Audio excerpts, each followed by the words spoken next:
Hello everyone, I'm the Nerdy Fool and welcome back to Warhammer 40k Rogue Trader.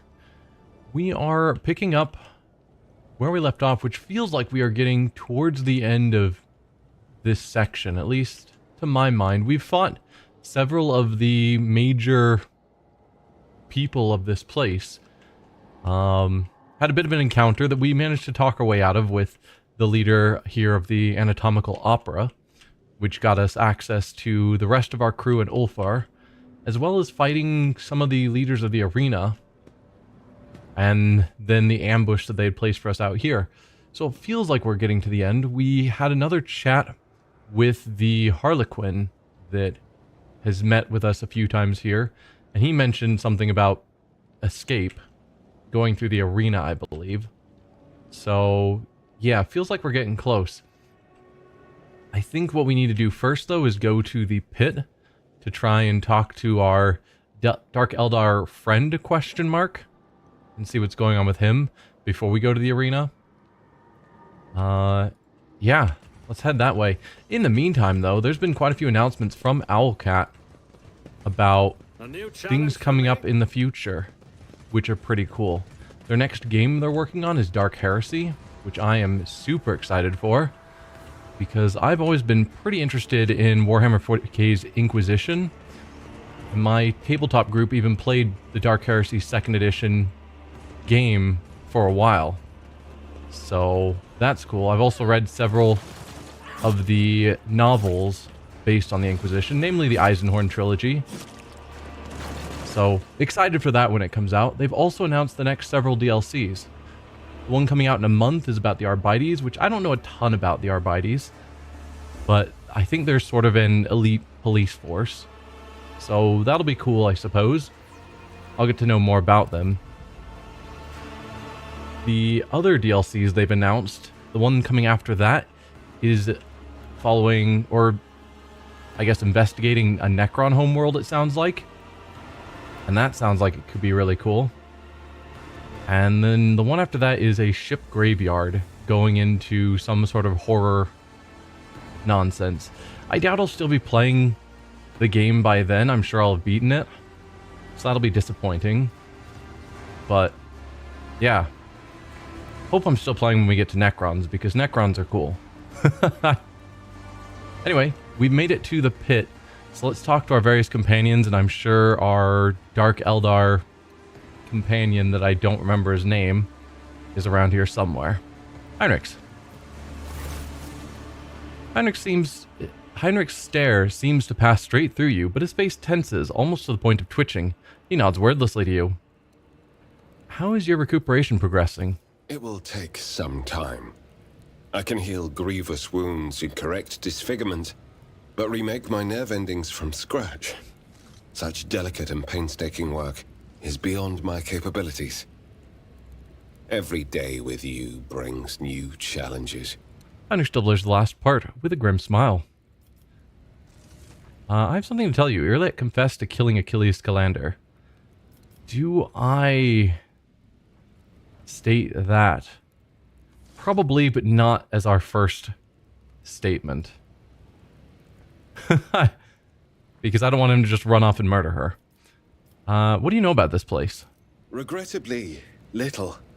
Komorra is the city of the Drukhari, the sprawling xenos domain built in the very plexus of the webway. This is the home of their cabals, and the launch point for their raids into real space. The xenos' most supreme leaders dwell within the shadows of this place, and this is where the Drukhari bring their bounty, as they have brought us. Yep. I would tell you more, but I can't. Not because of the prohibitions of the Inquisition, but because the information is fragmentary and unverified. Based on what we have learned here, we are in the prison of one of the arenas where the Drukhari killed their prisoners as public entertainment. These xenos feed off pain, which means that entertainments like this are not a whim, but a necessity for these abominations. They need pain more than they need air to breathe, and so these performances must be held unceasingly, and raids to acquire new victims must continue without interruption. Yeah, because the Drukhari, each of the Eldar branches found a different way to protect their souls from Slaanesh. And the Drukhari's is through causing pain and torture in others. Somehow that protects them. Yeah. How can we escape this place? I cannot offer a ready-made escape plan, but I do know that the Drukhari are constantly vying and warring with one another. Their chiefs take pains to keep their servants from complete mutual destruction. If you can find a way to exploit their personal feuds, we might have the faintest chance of survival, and an opportunity to slip away. Heinrich considers the question. Yeah, it seems like we've already started the infighting, so we're well on our way to that. Also, with him mentioning that the Inquisition knows so little about this place, assuming we do make it out, he should have a good report that he can give them. As someone who has gone here, lived to tell the tale, and escaped. Am I mistaken, or is the present company making you uncomfortable? Yeah. He's tolerated Irliet. He's tolerated Idira. I think those are the main two that he's disliked up till now. But if we do end up getting Morajai? Something like that. I'll need to see his name again to get it down in my head. If he does end up becoming a party member, or is maybe considered a party member already, I'm sure he's going to be a lot less thrilled by that. Am I mistaken, or is the present company making you uncomfortable? Do you actually want to hear what I have to say on the topic? Or was that just a polite turn of phrase that demands only an equally polite and insincere, "You are mistaken, Lord Captain"?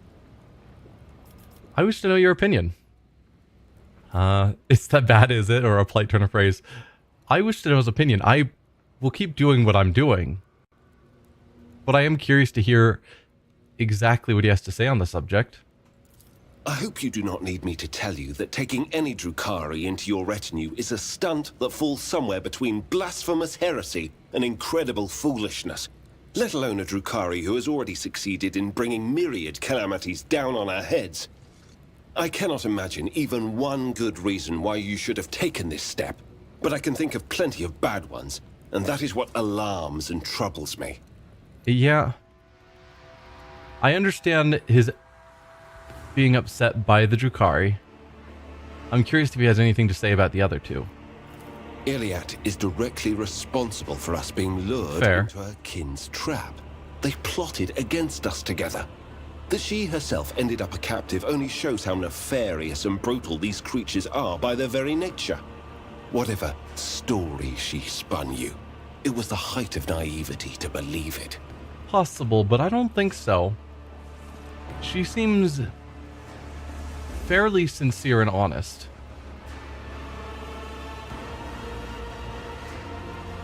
Yeah, and what we've seen of her people, besides the ones being led by the guy on Janus, who was entirely overly focused on the killing of humans to the point of ignoring Slaanesh, all the others that we've seen have been just refugees and survivors and have not been aggressive towards humans.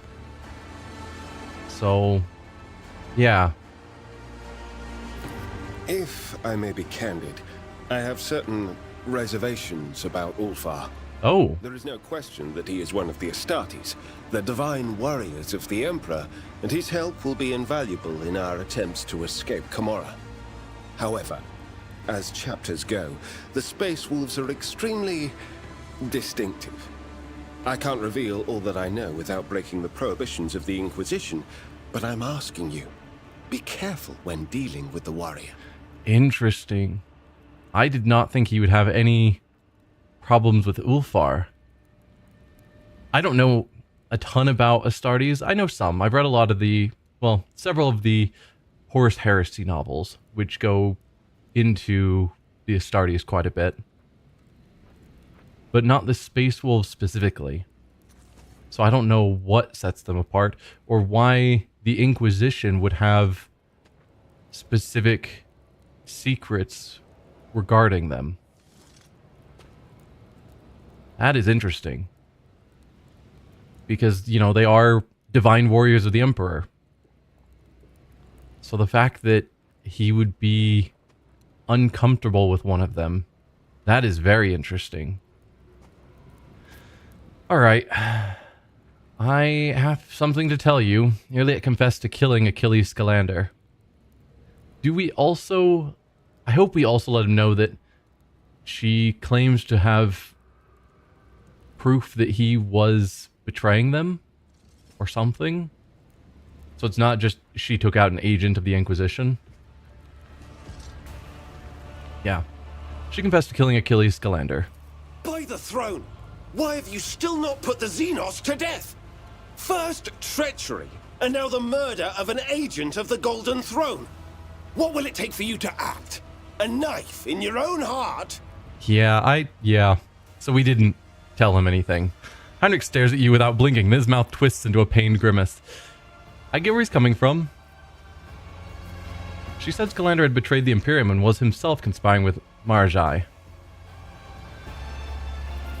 Nevertheless, I intend to keep her in my retinue.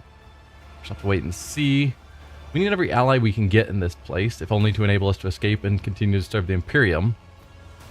As soon as we escape this place, I'll be handing the xenos over to you. Do with her what you will. No. She said that Scalander had betrayed the Imperium and was himself conspiring with Marjai. But we don't have proof, and that's the problem.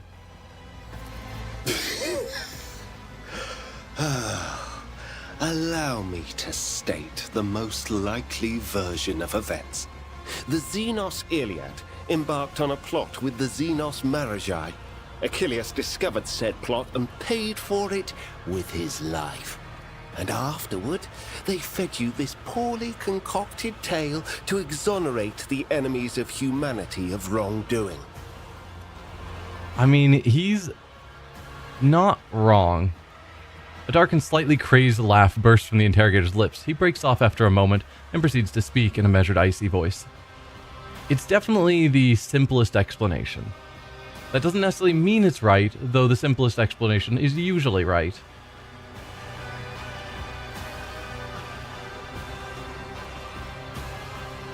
But I still believe her. But I get where he would not trust her. Both 2 and 3 are decent answers. Nevertheless, I intend to keep her in my retinue, because I think that is where I stand, but also just we'll wait and see. We could also go with 4 of we need every ally we can get in this place, if only to enable us to escape and continue to serve the Imperium. Which would explain why I might still work with Marjai a little bit farther. I really can't think of any good reason I would keep Marjai in my party long term. Yeah.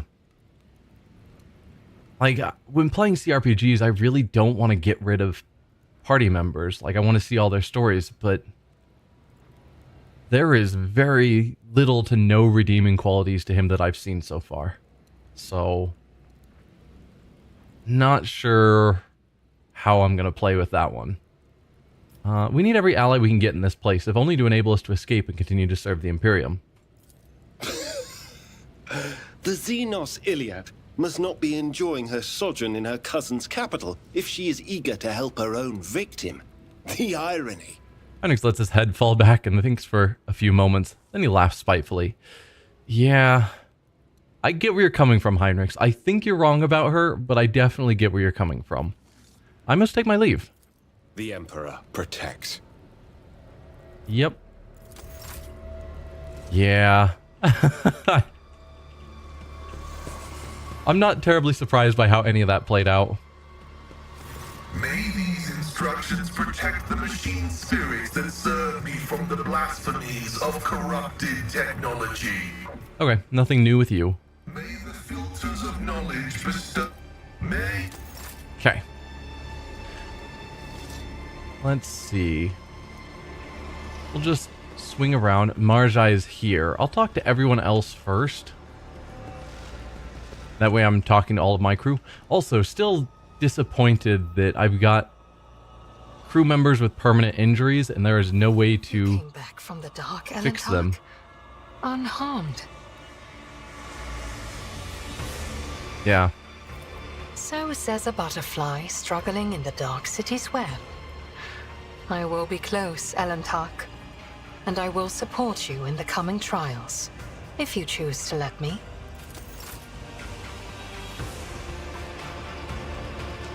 Yeah, wish there was a way to heal, but it doesn't seem, at least nothing I have seen so far.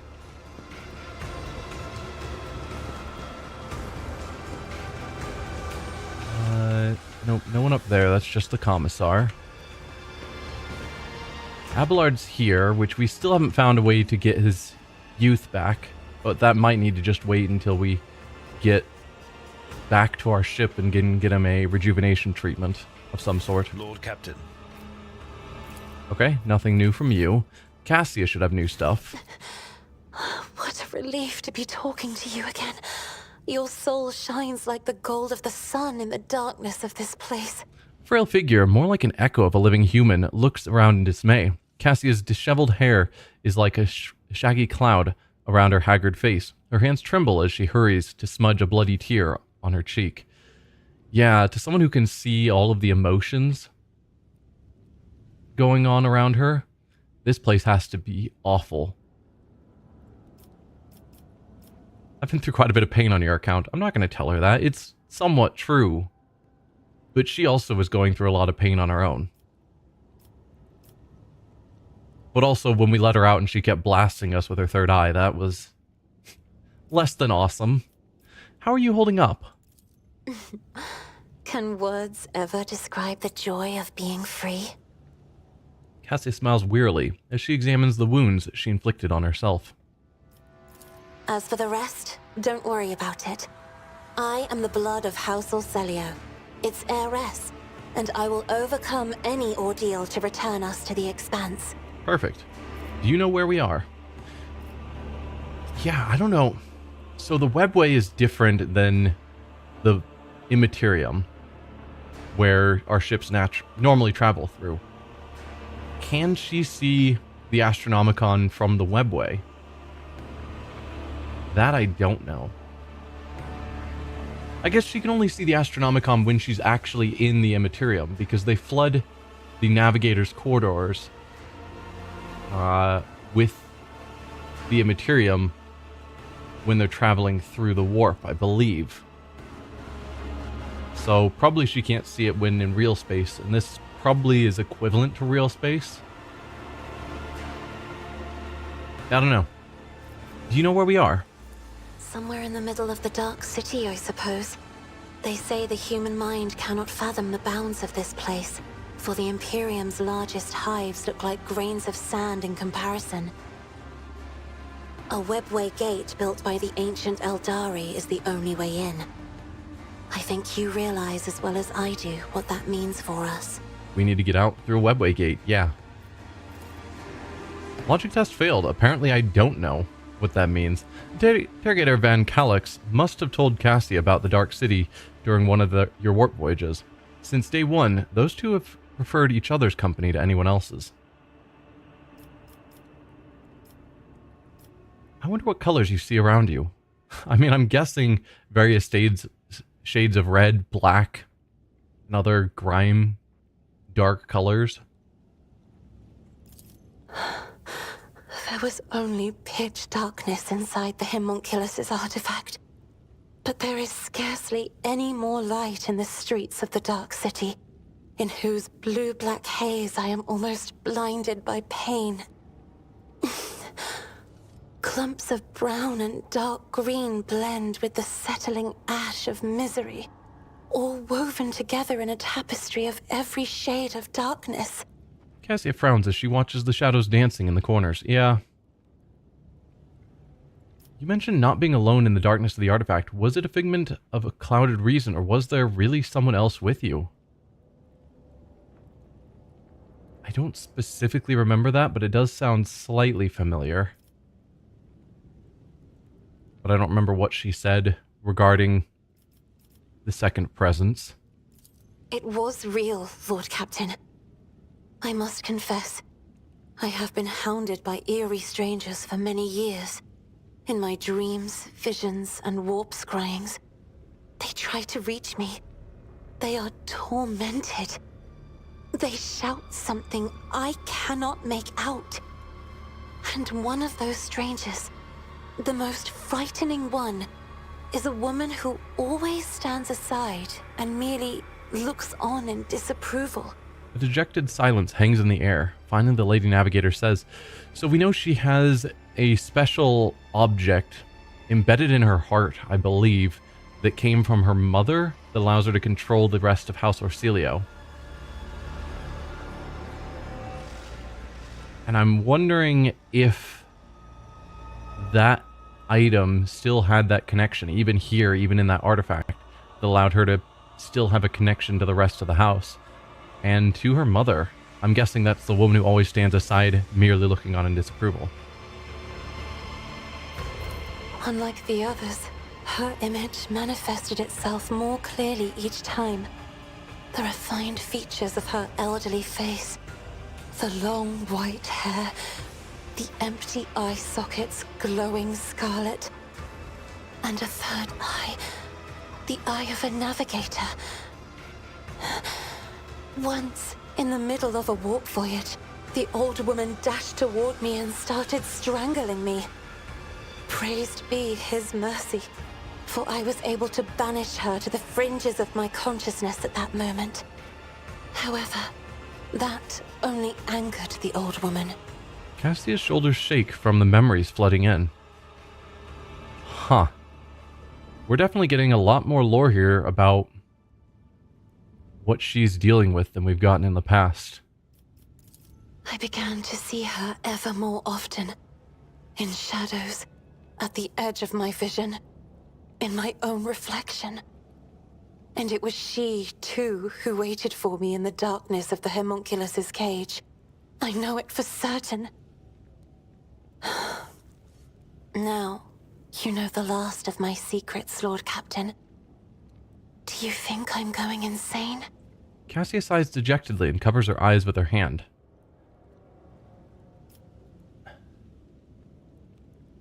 And you don't know the old woman. The old woman resembles you a little too much, don't you think? I do not believe you are insane, but I am also at a loss to explain what's happening, or yes, you've definitely lost your mind. The thing is, if it was her mother, surely she has seen pictures of her mother that should allow her to recognize the woman. A resemblance would make sense. Either that or it's some sort of future premonition of herself, but I doubt that. The old woman resembles you a little too much, don't you think? I'm going to go with the awareness statement. I had the same exact thoughts. But is that not a wild conjecture, even for a navigator? Or am I simply going insane, as unworthy scions of my family have? Cassie's voice with despair. She looks you in the eye, as if expecting a refutation of her misgivings. Wish I could go through some of those other options as well, because it'd be nice to tell her that no, I don't think she's insane. I think there's some connection to her people and her mother. That seems the most logical answer to me. I'm gonna say this just to see the options, but I hope it doesn't come out as harsh sounding as it looks. I've been through quite a bit of pain on your account. I don't like how that sounds. And yet, you did not abandon me in the darkness, even though you could have. You did not end my life, even though your heart was in the grip of a coal-black vice, and your reason was enmeshed in a crimson web. Cassie averts her eyes, trying to hide her burning shame behind her shock of disheveled hair. You gave me the strength to cast off the shackles that Felix Cunning had closed around my soul, to tear down the prison of my own fears. And I wish to repay you in kind. To cast the fading purple of this place from your shoulders, to break the brown collar that is choking you. That is, of course, if you permit me to. Cassie extends a hand towards your forehead, stopping halfway. The brown color that is choking me. I am curious what she means. Do not dare touch me with your abhorrent powers. Wow. I accept your care, or just close our eyes and give in to Cassia's will. Yeah, I will close my eyes and give in to Cassia's will. Cassia's cool palm touches your forehead lightly, and a maelstrom of colors comes flooding into your consciousness. Your feelings and emotions change under the onslaught of a will that is not yours. The sensation is familiar, but this time the process is different. Soft, painless, perhaps even pleasurable. Fatigue drains out of your shoulders fast. Next, the pain in your exhausted muscles subsides, and each breath you take fills your chest with an increasing sense of confidence. This is much better, isn't it? Sounds like it. Well, thank you. We shall escape this place soon. Try not to squander that sky blue fabric of hope, Lord Captain. For others' colors too lighten when they are close to you. Thank you. So no status effect changes from that. Yeah, I don't know. Alright, Ulfar. What's your story? Let us raise our cups at Vater, in honor of deeds accomplished and in expectation of those yet to come. Why do you call me Et Vater? This is the name given on Fenris to a pack father, a commander or captain. An Et Vater answers to a Jarl, the commander of a great company. Since you are the one who commands your crew, and I follow you at present, I am granting you the honored title of Et Vater. I could never presume to give orders to one of the Emperor's angels. You should be in command. There's some truth to that. But I'm not going to give up command. Thank you for this honor. A fine addition to the list. Sounds rather savage. You should call me your lordship, or nod wordlessly. And thank you for this honor. Be worthy of it, and see that you do not disgrace this glorious rank. How are you planning on getting out of here? I have had a few thoughts on that score, but don't try to pry them out of me. When the time comes, I will share them with you. The giant space marine casts you a sidelong look, grinning broadly. Wiley's self-satisfaction is writ large upon his harsh features, though he tries to hide it. Despite his worthy attempt to play the fool, the Space Wolf cannot deceive you. Ulfar does not fully trust you and is carefully observing your reaction. Okay. Not terribly surprising. I wouldn't fully trust anyone met here, because, like we saw with the Commissar, even the most upstanding people could just be a ploy to trick you. Why do you devour your enemies?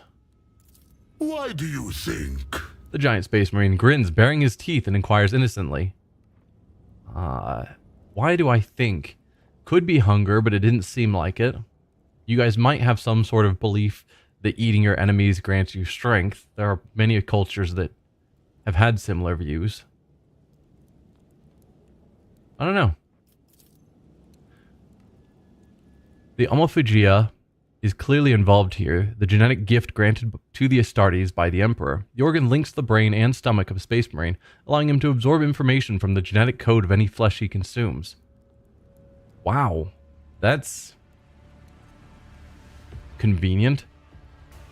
So you get information by eating information from the genetic code by eating your enemies. That is a weird organ. It has to do with the Omophagia, yes? You're not being fed enough, that or you simply enjoy it. It's a means of tricking your captors. I have some fairly grisly ideas. Yeah, it has to do with the Omophagia, yes? I am probably mispronouncing that, but that's fine. You are very well informed. Far more than a common mortal ought to be. Yes, it is true that I have gorged on the flesh of my enemies to reap the secrets from the steaming flavor of their meat. I have slain many xenos and feasted on their flesh. My captors have watched me do it and taken glee in it, while I have been gathering information and planning my escape. Tell me about your brothers, the Space Wolves. Not everyone is granted the right to ask such questions. But you, I shall allow it. What do you want to know about the Astartes from the glorious Fenris? Who are the Space Wolves? Fenris, what is it like? In icons I have seen, Astartes look much less wild. I mean, he's a Space Wolf. Of course he's going to look wild. Your Space Marine chapter, you're far from orthodox, or my curiosity has been satisfied. Hopefully we get to ask all of these. Who are the Space Wolves? Vilka Fenrica. That is our name in the old tongue of our world. We are the fiercest of the All-Father's warriors. His executioners. His retribution. This guttural pronouncement sounds primordial and ruthless. I'm guessing the All-Father is the Emperor. You're claiming to be the fiercest of all of the Space Marines. I bet the other chapters have something to say about that, but sure. Our fearless Wolf King is Lehman Russ, son of the All-Father. Our world is Fenris, and our home the Fang, which rises from the world's spine into orbit. We are the thunder in the bloody storm of battle that calls to us. That is who we are. Wolfer's rumbling voice seems to reverberate in your very bones. I've heard of Lehman Russ as one of the Primarchs. Don't know a ton about him, but I know the name. Glory to the Wolves of Fenris. I never imagined the Emperor's Angels would be such savages. You Fenrisians seem to bring wolves into everything. Yeah. Glory to the Wolves of Fenris. Smiling satisfaction, the wolf graces you with a magnanimous nod. But there is more to our spirit than grim destruction alone. In the Hall of Heroes, we hold feasts the likes of which you will see nowhere else. To thundering laughter, we raise our horns, tell our sagas, and honor our glorious fallen. Though the body of an Astartes is built to be immune to the effects of drink, we invented a way around this taboo. The mead we brew can overcome even our blood. It makes us drunk, and makes our feasts jovial occasions. Mead. You can brew it nowhere else but on good old Fenris. No other world is home to such poisonous plants. Wolfer's voice drops to a conspiratorial whisper. So they're supposed to be immune to the effects of most poisons, including alcohol. But they managed to find a poisonous plant that is poisonous enough that when brewed, it can get even them drunk. Which means it would just straight up kill any mortal, like any normal person. Alright, Fenris, what is it like? Fenris is home. A harsh land of harsh winters and harsh people. When comes the Hell Winter, a fearsome season of frosts, the merciless world sea freezes, and great white bears, snow worms, and ice trolls go on the hunt. Then the murderous frost retreats, and boats of harpooners sail out to ply their craft, capturing sea snakes and krakens.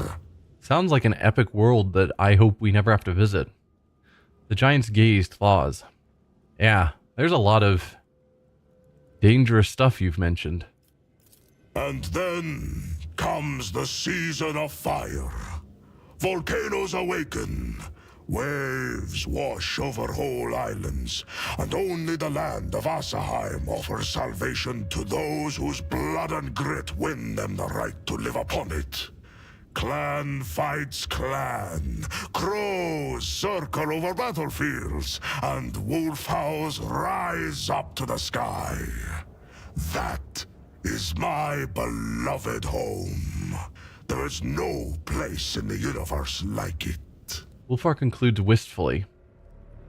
So, is that like their yearly seasons? It goes from harsh winter where the sea freezes and trolls and worms and whatnot run out and hunt, and then in summer volcanoes, like every year it goes through that full cycle? Or are these like a lot rarer occurrences? Who knows? Clan fighting clan and crows circling over battlefields. My limited knowledge of Astartes, I believe that on their homeworld, they do have a lot of just ordinary people.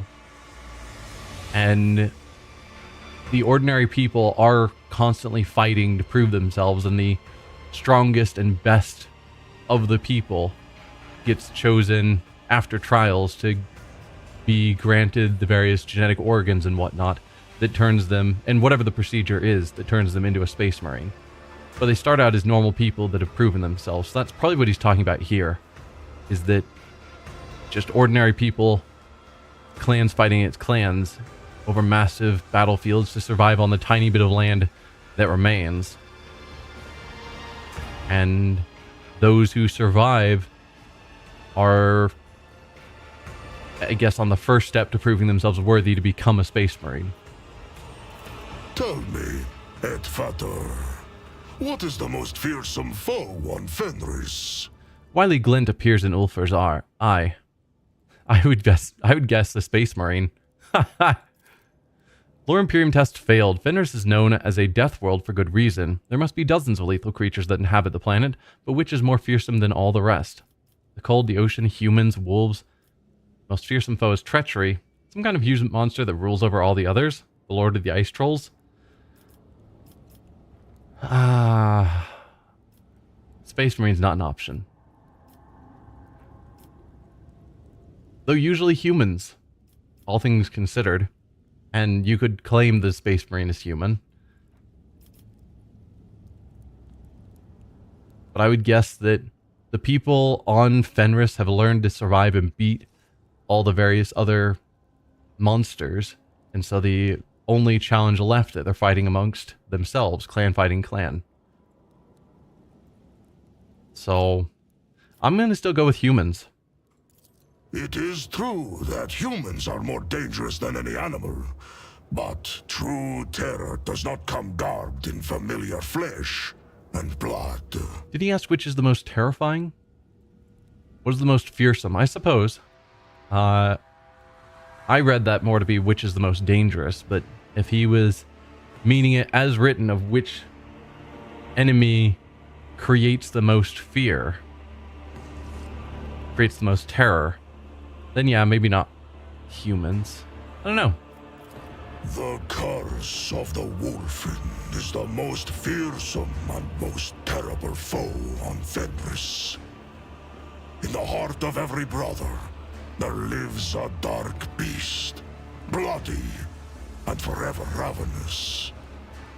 He hungers to kill, not for glory or duty, or his battle brothers, but solely for the sake of killing. For he who falls to that dark beast, there is no joy or thrill in slaughter. There is but dull rancor. The Curse of the Wolfen. I don't know. Not sure exactly what he's talking about.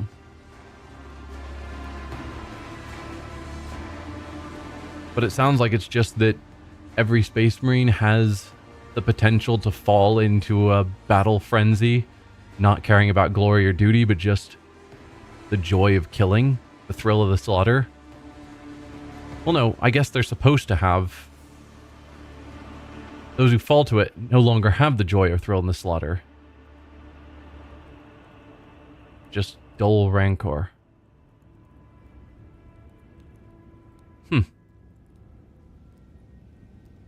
I don't know. In icons I've seen, Astartes look much less wild. Our gene seed is unique.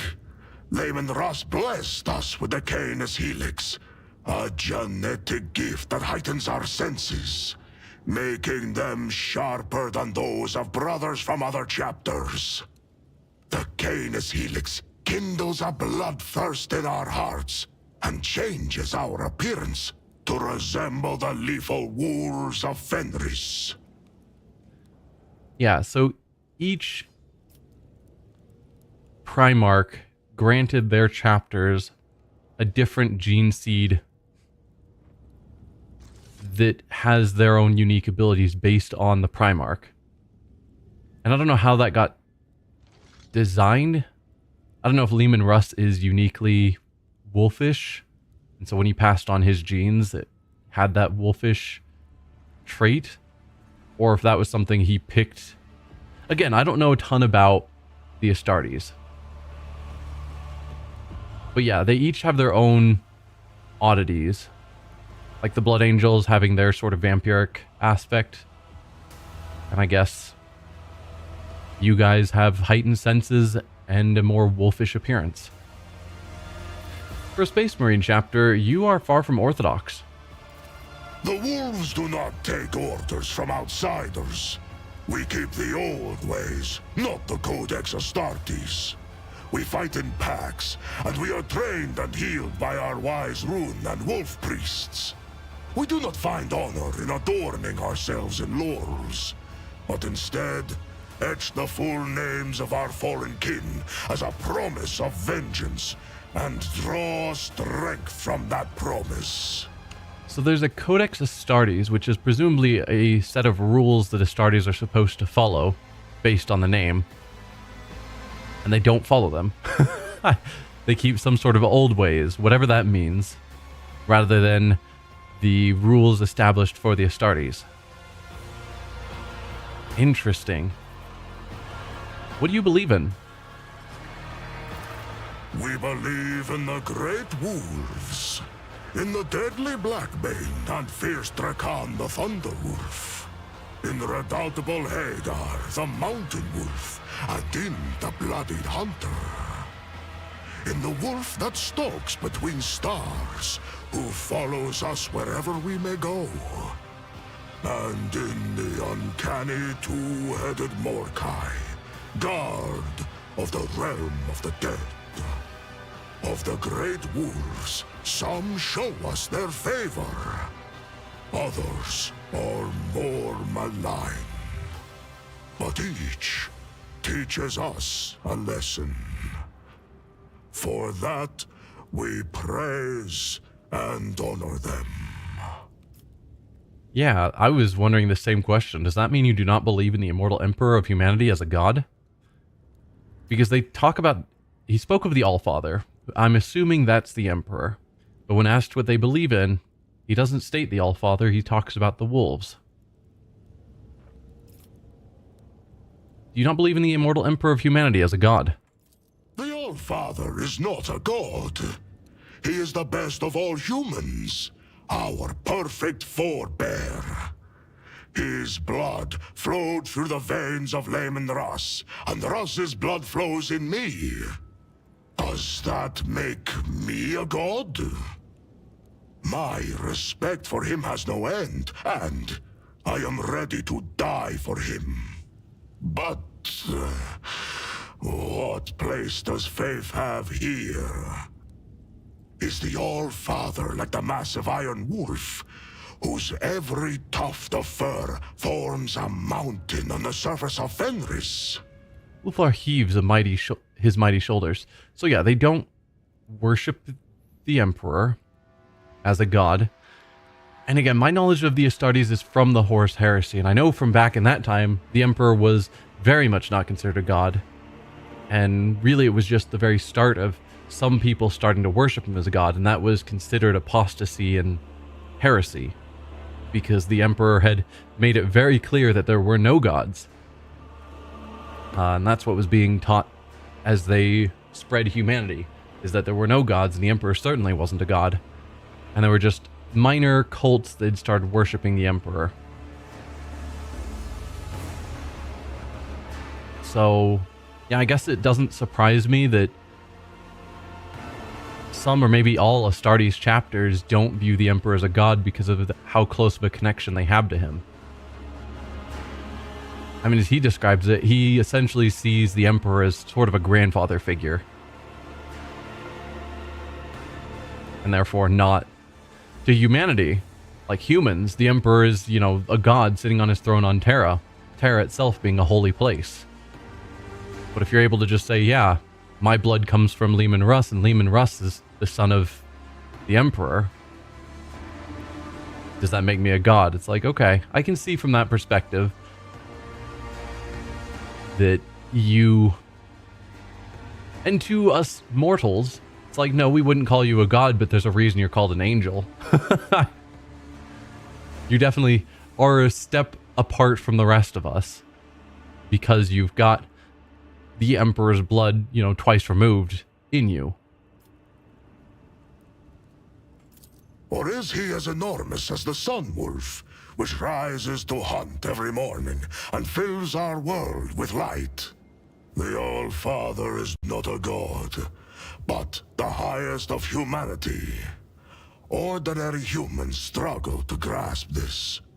But we, his warriors and offspring, remember the truth. Okay. That makes sense. If they're basing their belief off of kind of what it was from the start of the Astartes, then yeah, the Astartes were formed in a time where the Emperor was not a god. No one considered him a god. Well, I believe the Emperor is the god of humanity and our guardian. You speak blasphemy. What a primitive, barbarous religion. I also believe the Emperor is a man, not a god. Harsh. Definitely not. A different faith, but the same old idiocy. No, I'm just going to say my perspective. I believe the Emperor is the god of humanity and our guardian. Believe what you wish, Edvater. The All-Father never wanted us to revere him as a god, but we are not ordinary men. I do not know what his intentions were for the rest of you. He also didn't want ordinary mortals to worship him as a god. But, you know, 10,000 years of sitting on a throne, unable to state your opinions. People believe what they want. What else do your wise priests do? The Khan the Ruined Wolf once shared the mysteries of the healing potions and the secrets of magic sagas. He taught them to see the past and future in throne runes, to call down storms, and to carve powerful talismans. Huh. I can understand healing potions, assuming those are in some way similar to the idea of stims and whatnot.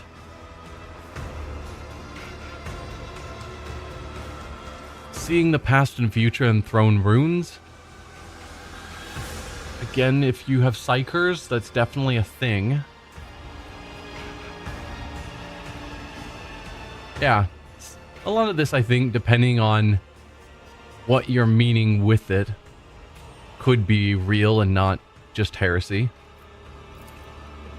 You suddenly feel a whisper of something menacing radiating from Ulfar. A necklace of various formidable-looking teeth hangs around his neck, and the teeth are carved with intricate runes.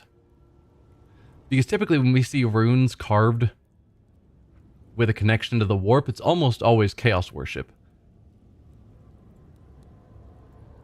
But obviously, the Space Wolves aren't chaos worshippers.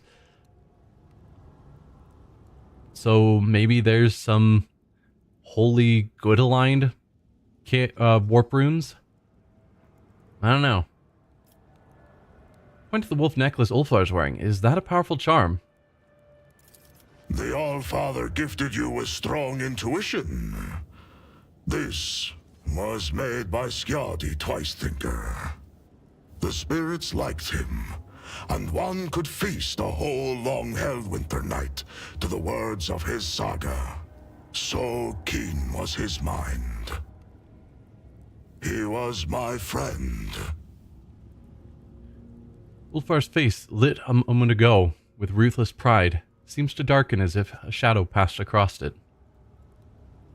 So probably one of your battle brothers who has fallen. You spoke of full names that give you strength. What is your name in that case?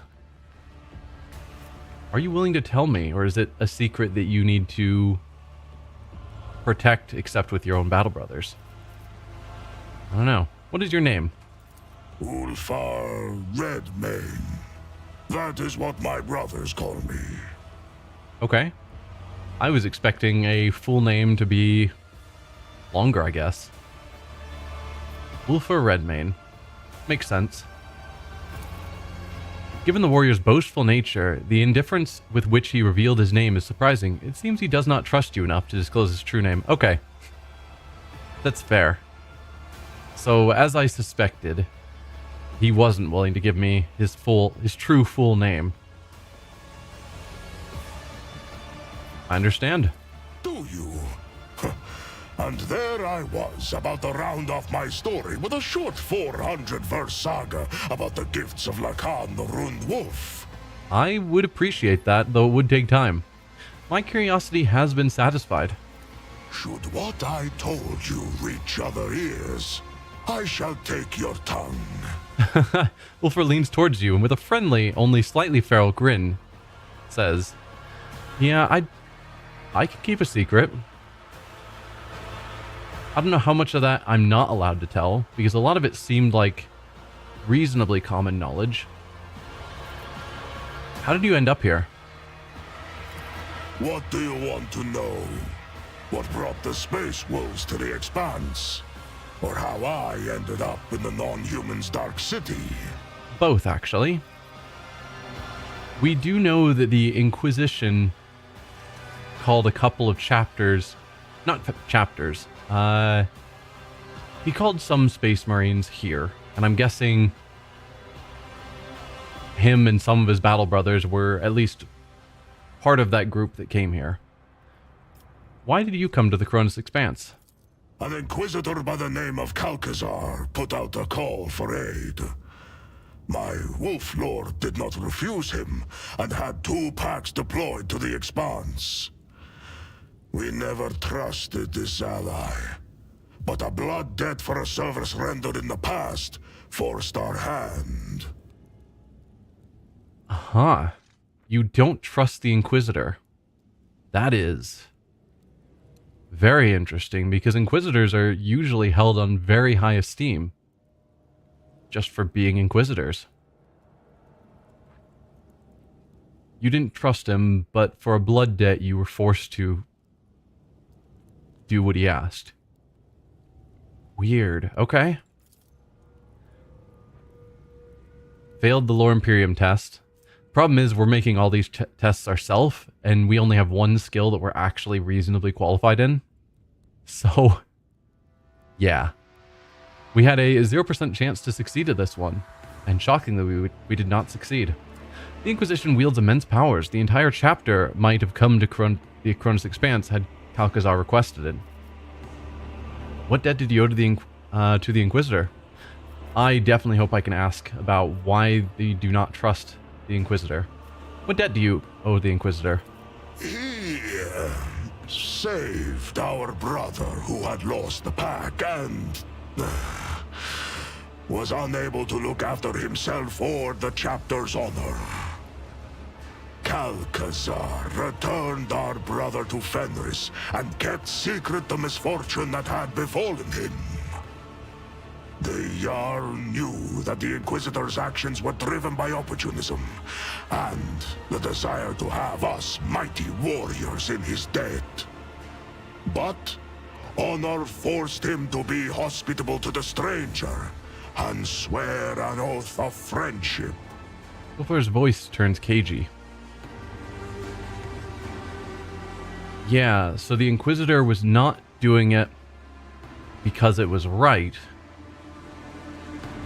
He did it because it was a good opportunity to have a favor owed, which is kind of how the Inquisitor dealt with us, where he's, you know, I will ignore the slights of you having a unsanctioned psyker and an Eldari in your party so that you will help me in the future with what I need. It's a similar idea where he's not doing necessarily exactly what by the rules he's supposed to do, but instead is just setting up future opportunities. Maybe that's why they don't trust him, because he's not just a very hard and fast follow the rules Inquisitor. And Inquisitors don't have to be. They, like rogue traders, have some flexibility where they don't have to follow the strict rules of the Imperium. For the sake of the Imperium, they can break the rules or bend the rules a bit. Why did the Space Wolves not trust the Lord Inquisitor? The Inquisition. Pah! Rats scurrying around the All-Father's house and ruling it in the Master's absence. Cowards they are. The last into battle, but the first on any war council. We saw what they were worth in the months of shame. Ulfar nearly spits out the words. Yeah, they're definitely more information gatherers. And then once they have sufficient information, they try and direct how things will occur. But most of them are not, you know, main combatants like a space angel. So I can definitely see why they would stand in the back gathering information and then try and direct where the Astartes go to fight. I don't know what the months of shame are. I hope he lets us know. Lord Imperium test failed. Of course it did. We had a 20% chance on that. You've never heard of the months of shame. It is probably something from Fenrisian history. What are the months of shame? An ancient strife. If you do not know of it, then you are not supposed to know. Ah, shame. I've also met Xavier Calcazar, and I trust him. Calcazar had ideas above his station. He dared to speak to me without proper respect. I do not trust Calcazar. He is suspicious. You've explained everything. Yeah. Do I trust Calcazar? For the moment, I don't think there's anything that directly makes me not trust him, but there is some oddities about him. I'm not going to complain that he spoke to me above his station. Inquisitors do what they want, and they can command rogue traders. That is well within their rights. I'll say I trust him. I think for the moment, I think that's a fair statement of my position, but I won't be terribly surprised if it turns out that there is something questionable about him later. I've also met Xavier Calcazar, and I trust him. Do not be taken in, Edfater. His words are persuasive. But until I see the blood trophies that prove his valor and loyalty, I will not be putting my back to him.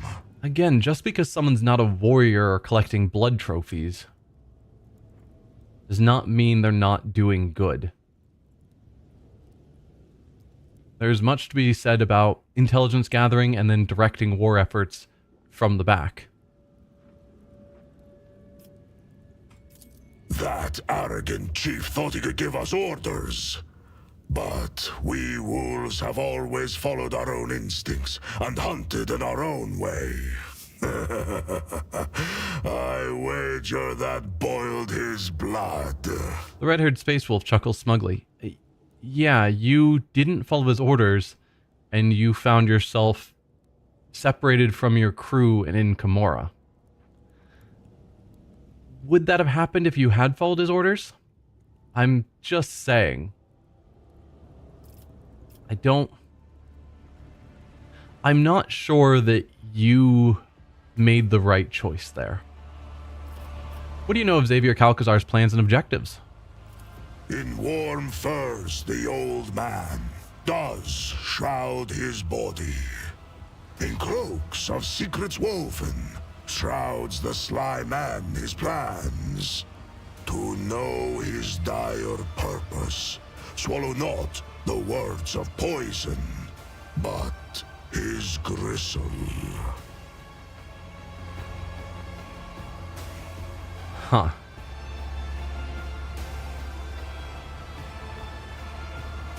In other words, you don't know or you aren't going to tell me, but he's cloaked in secret and you can't know his plans and objectives by listening to his words. You have to swallow his gristle, which I'm going to assume from your mind is that sort of the idea of don't listen to what he says, look at what he does. Try and figure out who he is as a whole. I can get behind that. How did you end up a captive? We had gone on a raid for xenos prisoners and fell into a trap. We had no war machines to support us, and some of our squad were wounded, so we were forced to retreat. I ordered my battle brothers to leave, but I remained behind to meet our guests. I do not know how many of the feeble wretches I slew, but I would have killed even more had their towering piles of bodies not hindered me in combat. Tripping over the bodies of those you'd killed. Fantastic. They wounded me and captured me. They froze the joints in my armor. When they dragged me to their ship, 2 of my battle brothers descended upon the xenos and tried to free me. An insane plan, but it almost succeeded. Almost. And so, there were 3 of us taken captive. And then there were 2. And then I was alone once again. He heaves a sigh and it comes out like a growl, and a grimace of pain is fixed on Ulfar's face, which is shadowed with grief. Huh. From my, again, limited understanding of Astartes, when one of them falls, the rest are supposed to do whatever they can to get the body to an apothecary, which is a rank of an Astartes, or a specific type of Astartes. They're medics. And that medic is able to extract the gene seed because they need to hold on to those. I think they have a limited amount, or they're hard to make new ones or something. In some way, they need to collect the gene seeds because it's a limited resource, so that they can then put it into the next generation of Space Marines. So if 2 of them have died here, he should be putting a lot of effort into trying to retrieve their gene seeds. Or at least retrieve their bodies, or at least the gene seed, to bring back when he leaves. What happened to the other 2? They fell with honor. I assume they were probably also forced to fight in the arena. Or maybe they were cut upon by that guy who was just trying to learn about how Space Marine physiology works. The guy who was keeping Ulfar prisoner as well. Your fallen brothers, who were they? Their saga is one I will not sing to you. You have spilled no blood with them, nor shared with them meat unmilled. Their spirits might be outraged if they knew I had sung of their deeds to a stranger. Fair. Ulfar lets out a sullen growl and pins you with an icy glance that sparks something within you. Awareness of the monstrous chasm separating you and the ancient superhuman standing opposite. I'm sorry that they died. Yes, so am I. Tell me of your time in Komorra. These are dark days you are asking about, Ed Fatter. Let my keen-edged friend be a witness to the ferocity of my words. Ulfar lets out a rumbling sigh, draws out the rune-covered knife that you saw him carry in the Dark City, and begins to spin it between his fingers, finding his equilibrium again. I was given to Tarvantius for his amusement. In the arenas of Komora, Astartes are a rarity. And he sent me out there to kill gladiators. Living as an inglorious butcher and a xenos' puppet, I hated it. Constantly. Every moment.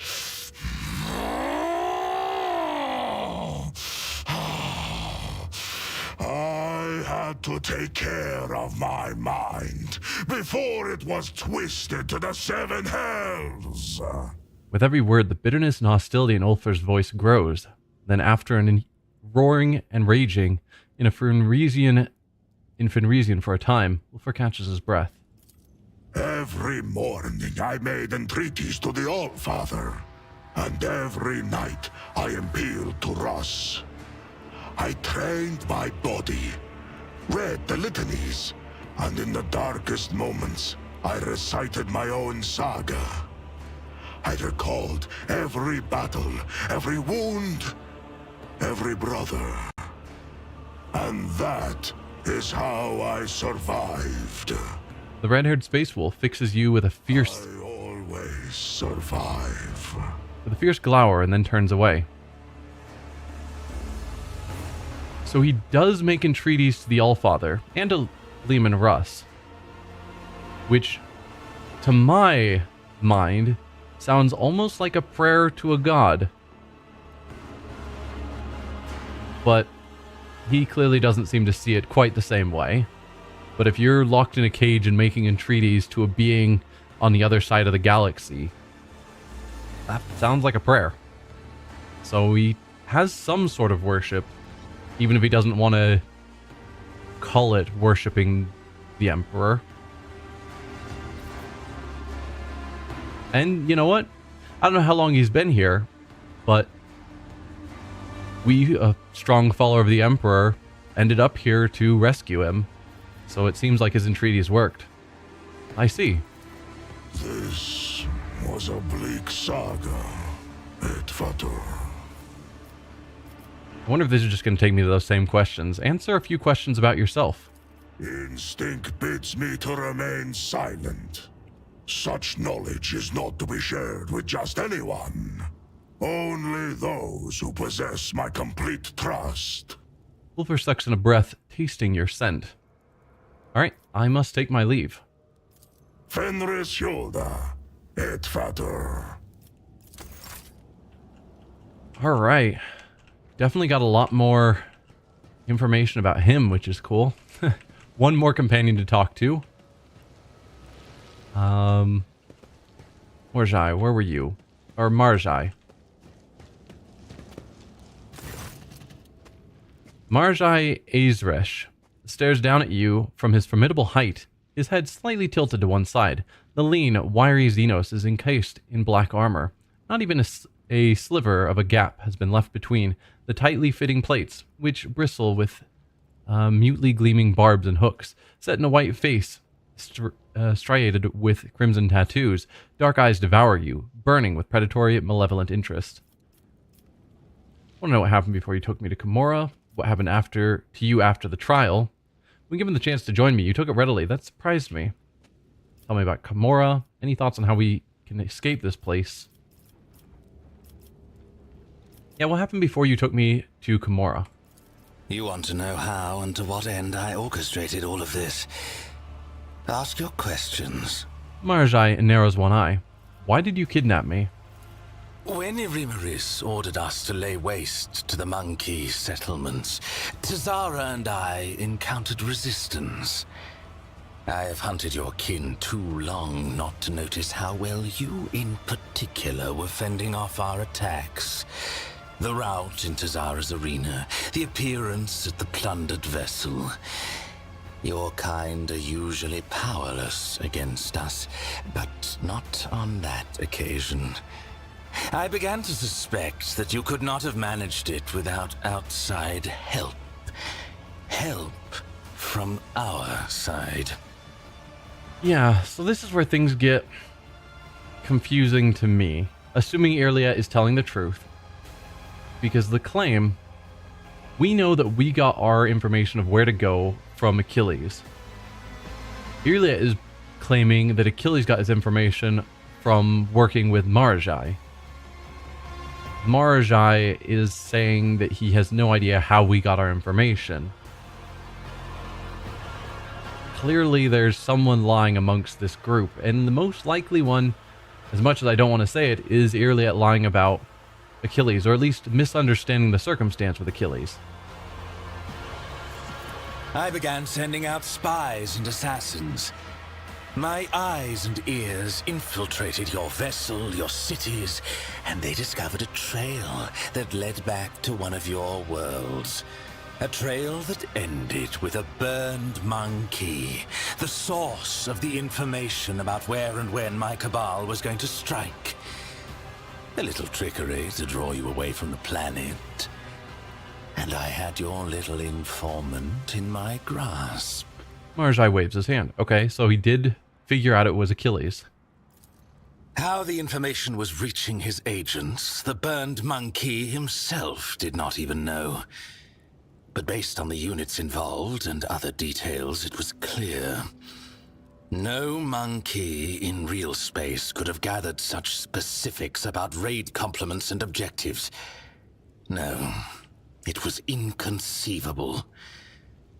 The information was being fed to you by my own kind, and I knew who. Irimeris Aziriesh, Archon of the Reaving Tempest, my former mistress. A cowardly bitch who punishes anyone who threatens her grip on power. I knew that to win a war against her, I would need the support of the Reaving Tempest's patron, the Cabal of the Black Heart. So I allied with Nazrake, who presided over the trial. I promised him that Irimeris would be humiliated. I promised him evidence. A lowly monkey that would disgrace Irimeris in the eyes of the Archons. For that performance, I needed you. And then we resisted.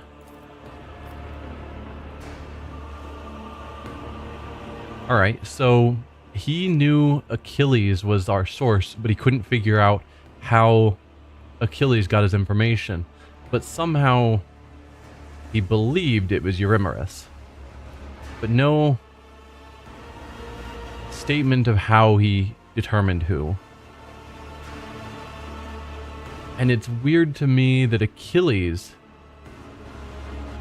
was getting his information, at least through a chain, from Irimeris. And not... Are we to believe that he didn't realize his information was originally coming from a Dark Eldar? And why was a Dark Eldar working with Achilles just to make him look bad? That seems like a very roundabout plan.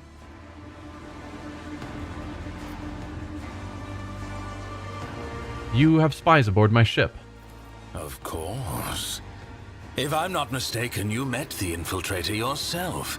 A Cabalite who left a lava from Tavantius in one of the monkey. Or did you never work out the reason for the treachery during the raid on your ship so long ago now? Then there is no need for me to mention the sleeper agents hidden on your worlds. Marajai's mouth widens into a wicked smile. Yeah, we certainly learned about that one, but we suspected there could be other sleeper agents. And he's claiming there are somewhere. What agreement did you make with Nazrakai?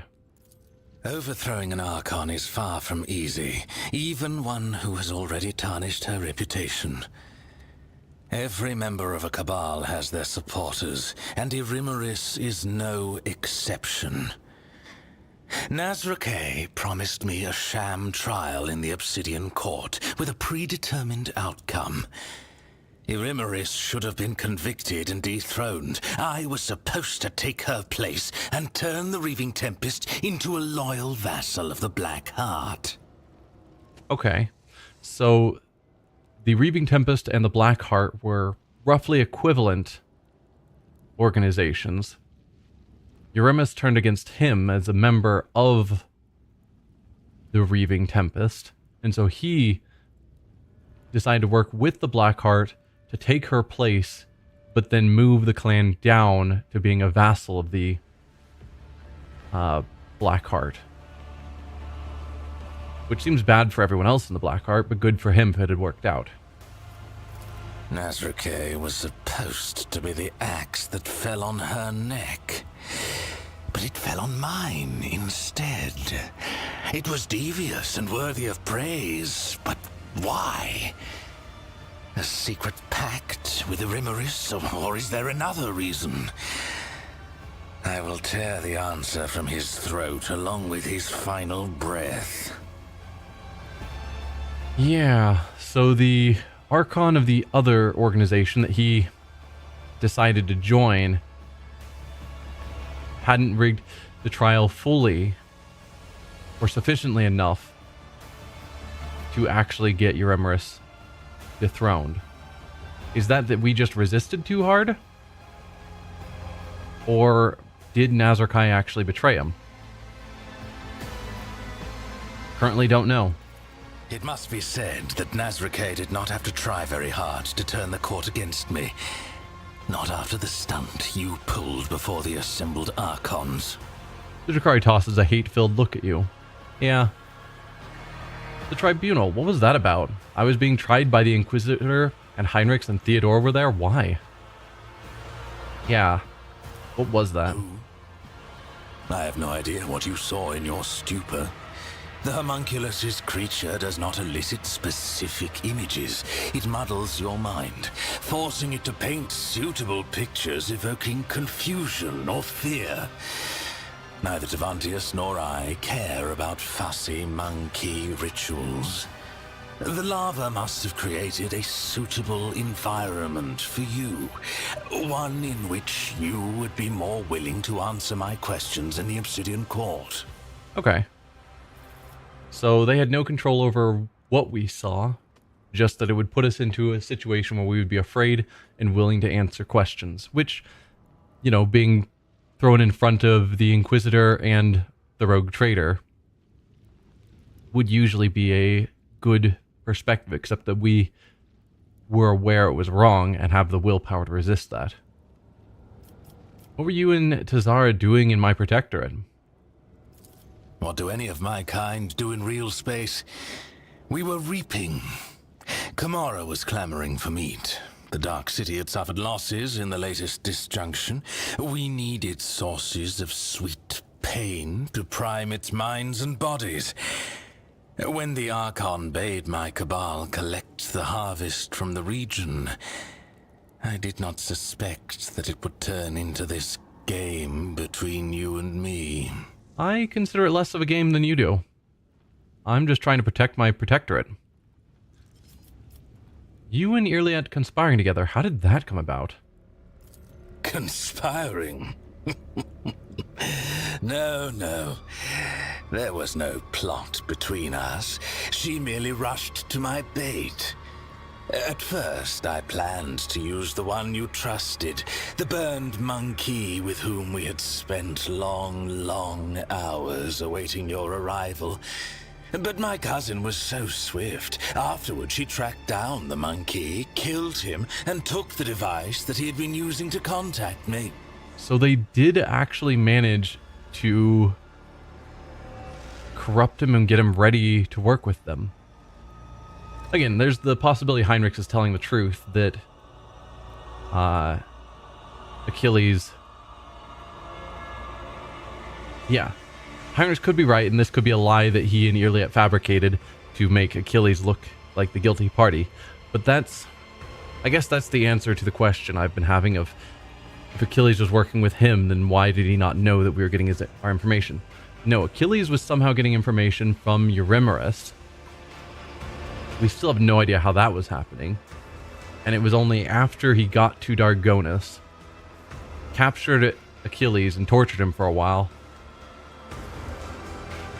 and then convinced him to lead us into a trap. That's when Achilles finally turned. And so it was basically right at that moment, after Achilles had finally agreed to work with them against us and the Inquisition, that Iliad showed up and killed him instantly. Okay.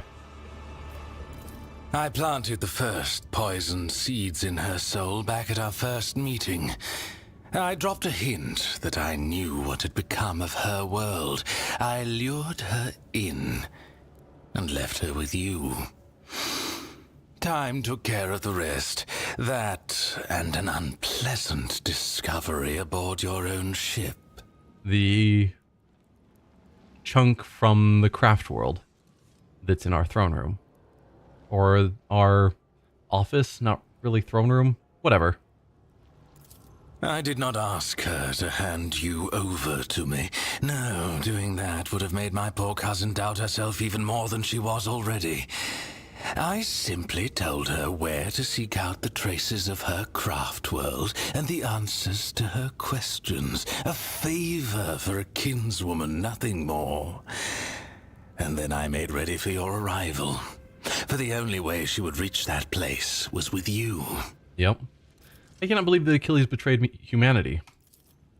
When a monkey is left alone with me and my art of pain, I plunge them into a deep well of suffering from which they will do anything to escape. Your kind have fragile souls. Your convictions and principles are a delusion that lends a mirage of meaning to your lives. Achilles and I had plenty of time alone together before your arrival. When he went out to meet you, he was already mine. I bought his loyalty with a promise to never touch his body or his mind ever again. Marjai's face breaks into a smile. Yeah, you're terrible. So... yeah, he just tortured Achilles until eventually he broke and was willing to serve him just to make the pain stop. Which you would think a respected, reasonably high-ranking member of the Inquisition would be better at resisting that. But I don't know how exactly high-ranking he was or how long he'd been in the Inquisition. Because obviously he's not part of the Inquisitor's retinue himself. He was the Inquisitor's interrogator's advisor, which is several ranks down. But still, what do you know about Iliad's craft world? It'd be funny if he doesn't actually know anything. I know it exists. I know that my cabal found it, helpless and stationary, unable to protect its sons and daughters. I know that Iliad's kin began showing up as prisoners in the Reaving Tempest's spire, where they were fonts of exquisite, delightful pain. I spent too much time beyond the limits of our home to learn more than that. But that was enough to tempt Iliad with false hope.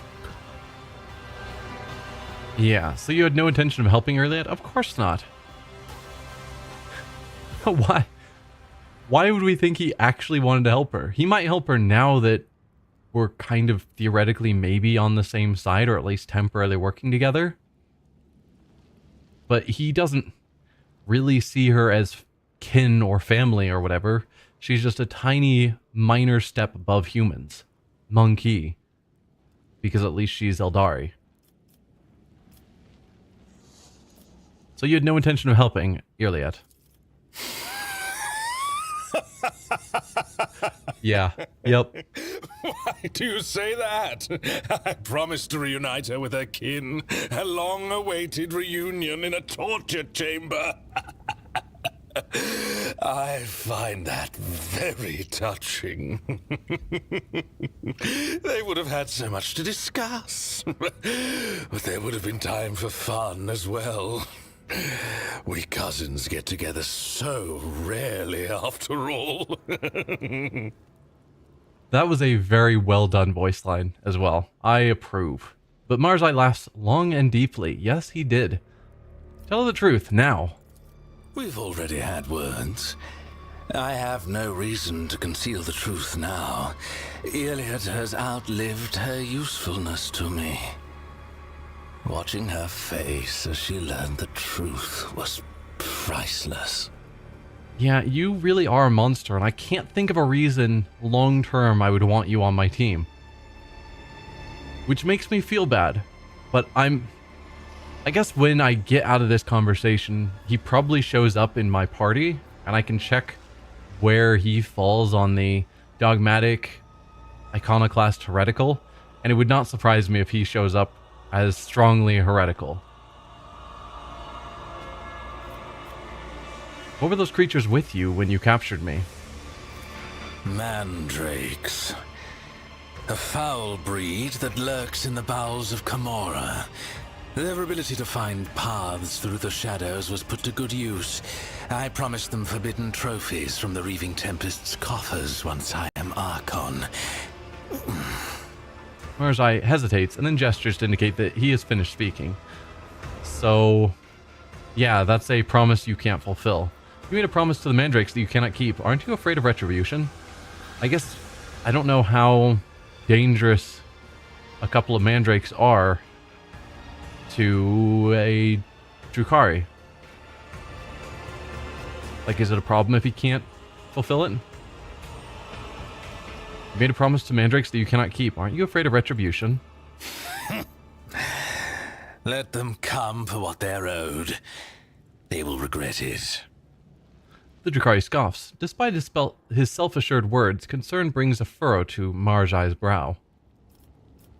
The theft of Rykad's son, was that your doing? He already told us it wasn't.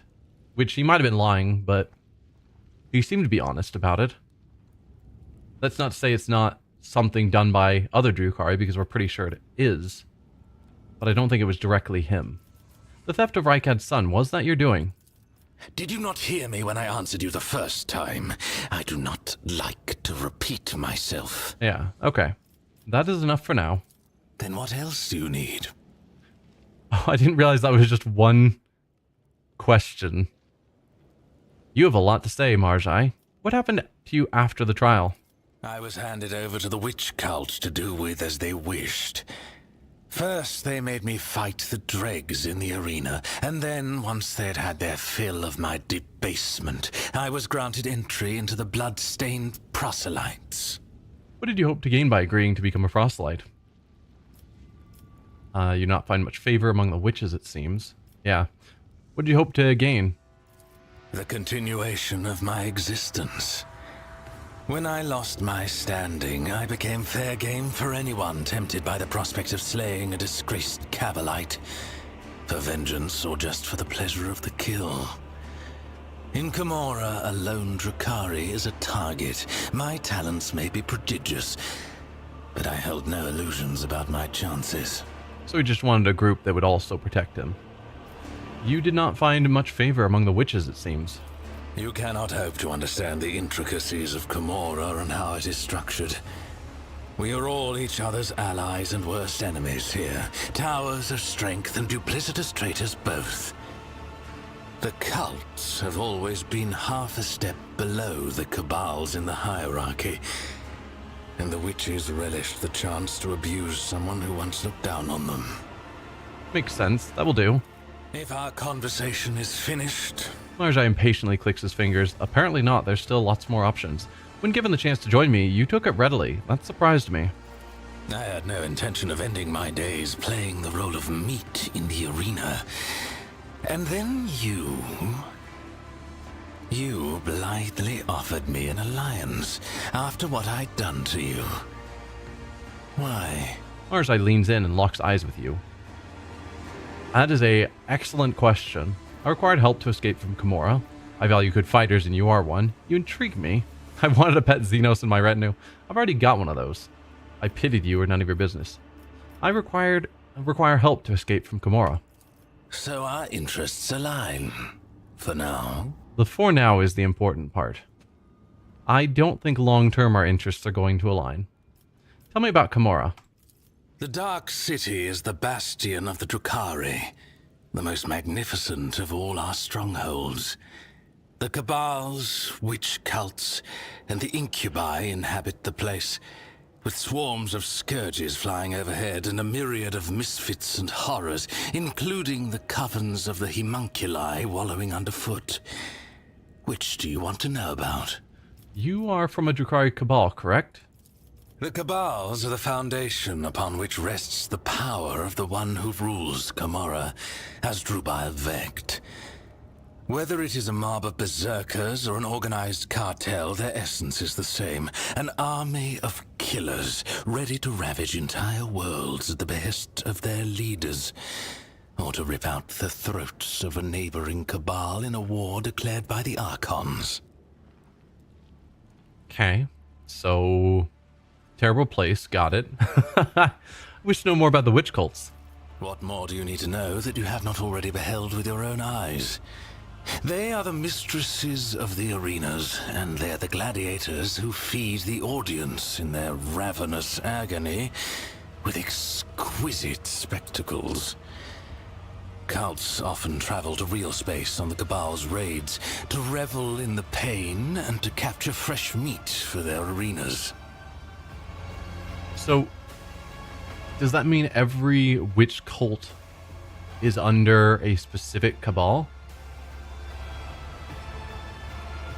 It's not just that cults are under cabals in power, but it seems like the cults are specifically following the orders of cabals, and therefore I assume specific cabals. What are the incubi orders? The aloof incubi. They dedicate their lives to the art of killing, so much so that they do not plot or chase after delicious torment. All their hatred and longing for suffering are channeled toward perfecting their skill. Does that mean that the winged enemy that we fought in that story section was probably an incubi? Tell me about the scourges. Winged Drukhari, Never mind. who have chosen to go through an agonizing process to become such a monstrosity.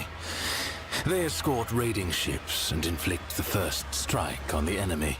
In Camorra, these creatures huddled in flocks so that they do not fall victim to the more formidable of their kin. Okay. Seemed like... because they refer to incubi as being aloof and dedicated to killing. But what we fought was a winged Drukhari, but he didn't seem to be escorting raiding ships. Seemed to be focused on the art of killing. So, feels like what we fought was somewhere in the middle. Like, certainly didn't see a flock of them. It was just a solo one fighting us. I don't know. And I'm interested in the homunculi covens. Artists of the flesh who prefer to hide away in their laboratories and create nightmares from the materials their servants supply. Engines of pain, grotesques, racks, all are the fruits of their subtle craft. Alright, that will do. Marzai nods, his eyes boring into you. Any thoughts on how we can escape this place? On a mountain of bodies, bathing in our enemies' tears and blood. Do not deceive yourself by thinking we will escape this place alive without violence. I, for one, hope that there will be plenty of it. Marzai licks his lips. But there is one unfortunate detail. An Arabenian has stepped into your path, one of Kegarak's tribe, who lurk in the tangle of the webway. I've heard them called harlequins in your tongue. The one that appeared in the Obsidian Court is the most dangerous and unpredictable of all. I'm beginning to think that his visit is a sign that the events unfolding around us have not been left to chance. Perhaps they are the result of interference at the behest of the highest authority. Yep. We're all in a game of fate, or potentially the highest authority, meaning their leader of all of Camorra, maybe? I don't know. I must take my leave. Do not keep me waiting too long. My weapon is tired of languishing in its sheath. Alright. So, yeah, if we go to our party now, and we look up Marajai, he is level 29, so he's at least not that far behind the rest of the party. And he does not count as being anything on the dogmatic, heretical, or iconoclast, which is the same as with Irliet. She also did not have any points in it. So maybe non-humans don't have ranks? Because all of the rest of our party members are very clearly defined at different levels on the scale. But both of our Eldari are not. Yeah, that's what I have to assume. Is that they just don't get points because maybe this is a scale of humans' perspective, and so they just don't fit on it. Alright, class-wise, you are warrior first, so you're melee focused, where she was a soldier? No. She was an operative. And then assassin, which I think is what we made Cabela. Not Pascal. Yeah, he's executioner. Cabela was an assassin, and she's not even here because she wasn't in our party when we were captured, which is interesting that they are putting us in this giant area that we've got to work our way through, but we are missing all of the party members that weren't with us, and they've just cut us off from them for this whole chunk of the game.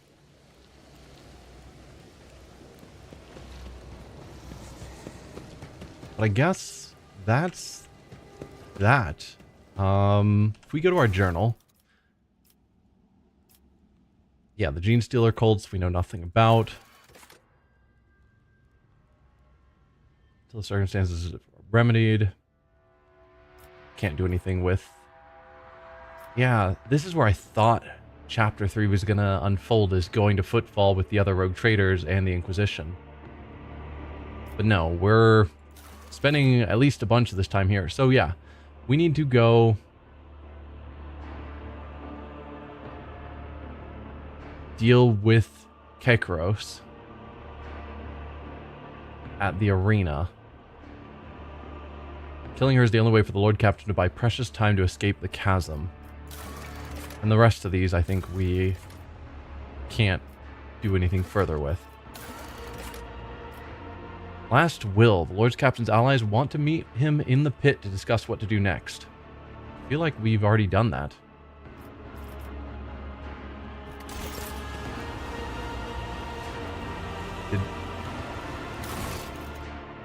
Did that not count? We're in the pit. We just talked to everyone. I'm going to go around and talk to everyone one more time. The Emperor.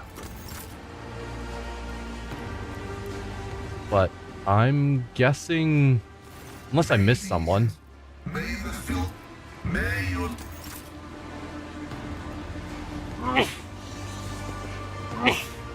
sorry about that. Had to sneeze. I'm guessing you don't have anything further to say. Rogue trader? Nope. Do not... We already talked to Irliet. You came back. Nothing for you. We could talk to the Commissar. He might have something to say. Oh, okay. He does in fact have something going on.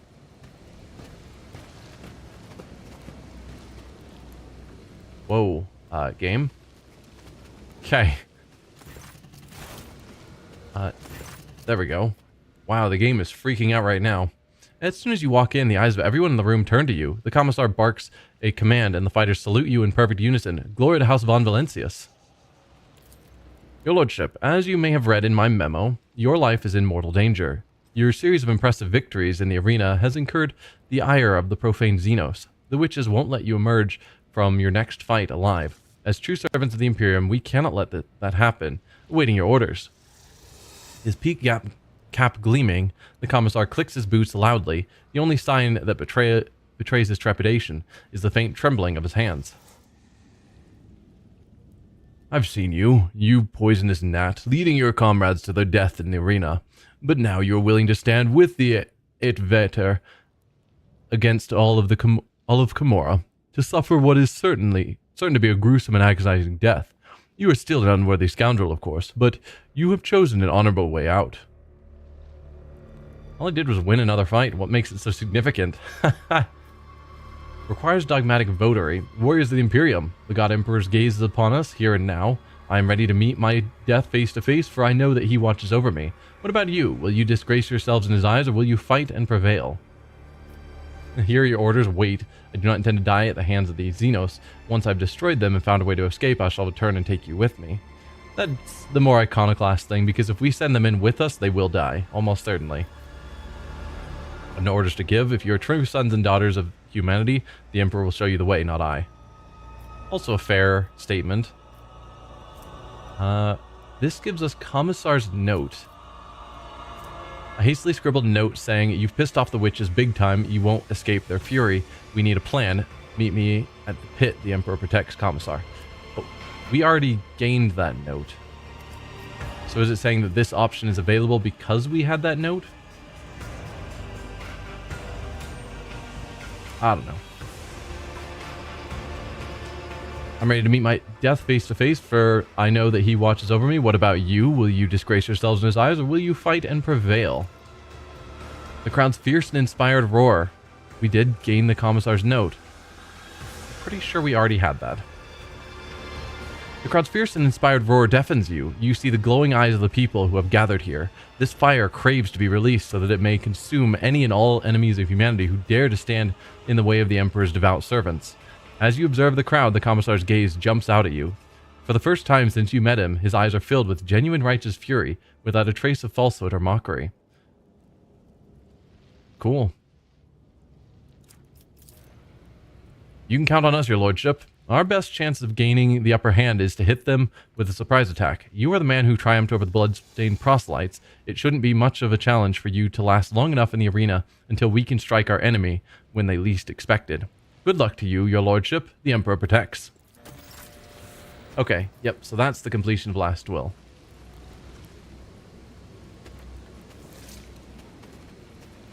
I'm gonna go talk to the Commissar again, see if he has anything further to say.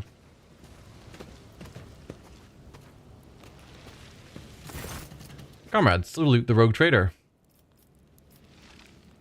Nope, nothing new to say. So, yeah, we just need to survive in the fight until he can turn the tides, which should be fine. Do I want to bring Abelard or Marjai? Not really. Oh, I didn't realize we were that high up in level. It was like, we're basically at just over 30, right? But no, I guess, was it 36 that we got our new archetype?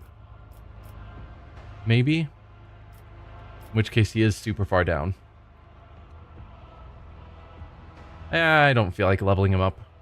I've got a crew that's pretty good. Arguably I could put Abelard in for Ulfar, but I kind of want to keep using Ulfar for a while, just to see how that turns out. It's not often we get a Space Marine on our team. And again, we're going in injured because we can't go to the ship to get healed. And there wasn't any other form of healing around.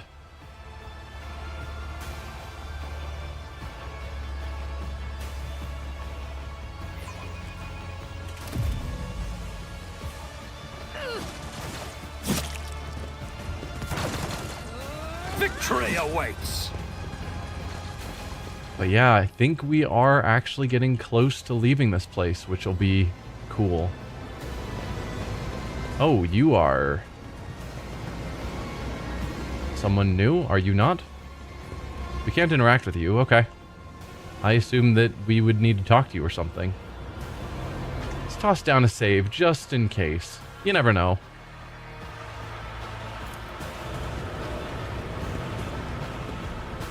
Ah, now you want to talk. Got it. An unfamiliar monster, even more terrifying than the previous one of the Homunculus' servants, bars your way. Its voice is as dry as death itself. Master Tervantius sent me. The Master wishes for you to send Kekiros on a swift journey to She Who Thirsts. Do not expect a fair fight. This is your execution. However, Kekiros is incapable of adequately assessing whatever she fails to comprehend, and therefore you stand a chance, albeit a negligible one. Should you survive, do not return here. The witches will seek revenge, which is why the Master has already left the chasm and found new patrons. He suggests you do the same. So says the Master. The monotony and accuracy with which the monster repeats Cervantes' words remind you of the way servitors communicate. So we have been thrown to the witches. Even if we survive this fight, we will not survive the retribution of the Dark City. I hope the Arbanian knows exactly how his play is going to end. Will you go to your master now? I attack, I cannot resist the pleasure of killing you. Or say nothing and turn away from the monster. Will you go to your master now? The master doesn't need me anymore. I'll go kill someone, get their pieces, and make myself stronger. Alright. Have fun. Say nothing and turn away from the monster.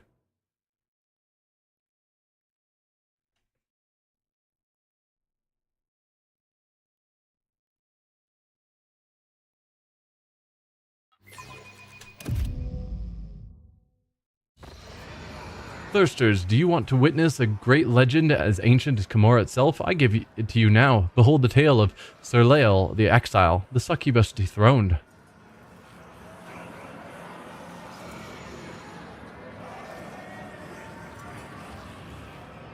Sir Lael was a mighty warrior of our cult, renowned and deadly. Her dance of battle was an entrancing perfection of terror. But then a time came when an audacious apprentice supplanted Sir Lael, turned her servants against her, and drove her out of the Dark City.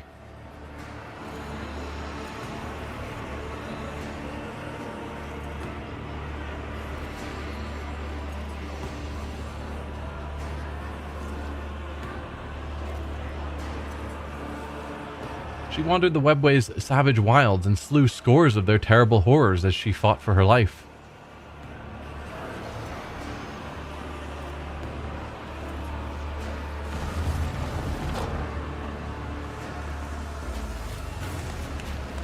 In the legend, she slew them all and pressed onward, but our story will be shorter.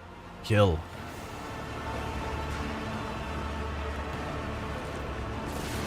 I mean, we fought those things before, and they weren't terribly scary. I will set record your wickedness. Prepare for disposal. And we've got Anguish Prospector, which has got to be the thing that Cervantes built for us out of the parts we found. I mean, seems pretty capable, but it's only difficulty 4. We fought harder things. You guys are also difficulty 4, Chimera Fiend, 326 health. Are you the ones that only take damage every other attack or something? Till the Beastmaster is killed, Chimera Fiends have +2 movement points, 10% critical hit chance, plus 100% damage to melee attacks. Natural armor. I have Oblivion. Okay, that's Cassia's ability. No, you don't have the 50% or the only take damage every other attack. Good. But we do need to take out the Beastmaster first. 410 health, level 5. Yikes. 40% armor, 74% dodge. 22 to 30, 8 toxin. Rate of fire 1, so it's not a automatic rifle or anything, it's a sniper. Check again. Check what again? Pseudonym?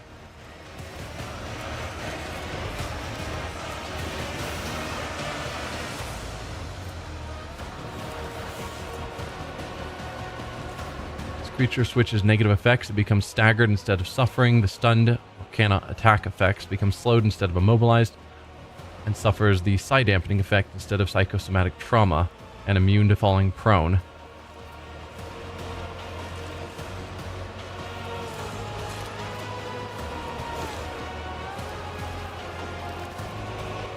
For each creature suffering burning, bleeding, stunned, or toxin effects in a 5-cell radius.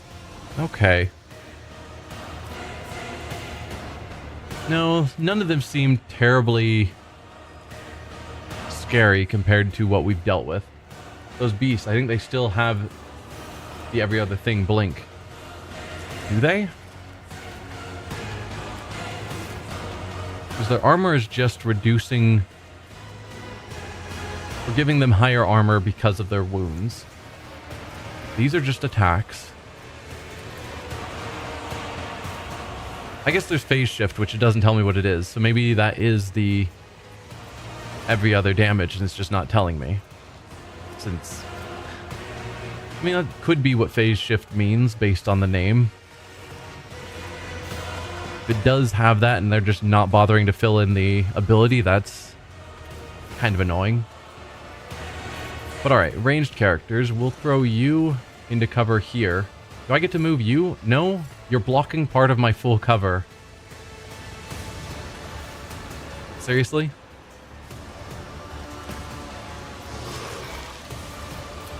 Alright, Cassia, we'll put you here. Ignatius next to you. And then our melee characters. And maybe we'll put you on this side because we've already got that thing on that side. Pascal. It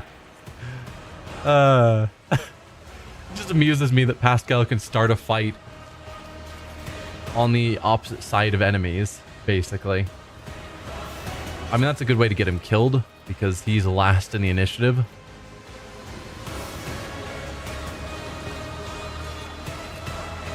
I don't know how far they can move. Maybe that's something to check. You have movement 10. And Pascal has movement 18. So ideally we want to put him 4, 5, 6, 7, 8, 9, 10. Ideally we do want to put him back a bit so that he is not attacked by the enemy first.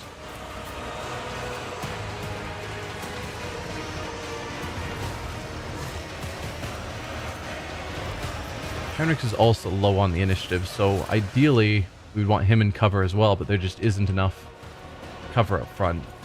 I guess we'll put you over here and put Ulfar over there. Maybe that's the way to handle that.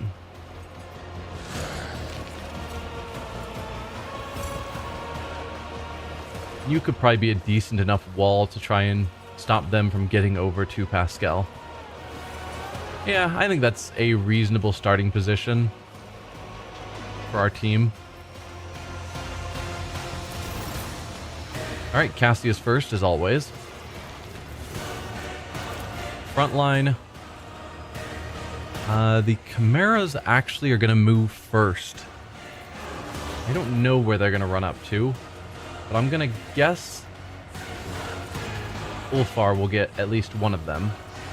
Oh, Cassia can't see here. Well, that's disappointing. I could make that our kill zone.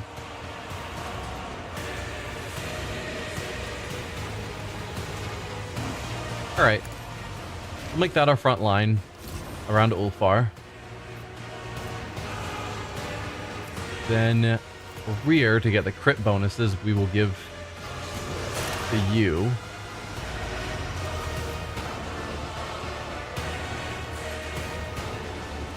Yeah, I think that's fine. That way, if she ends up needing to take cover there, it's already set up. I'm a navigator, not a servitor. Backline for the dodge bonuses we'll give to the two of us.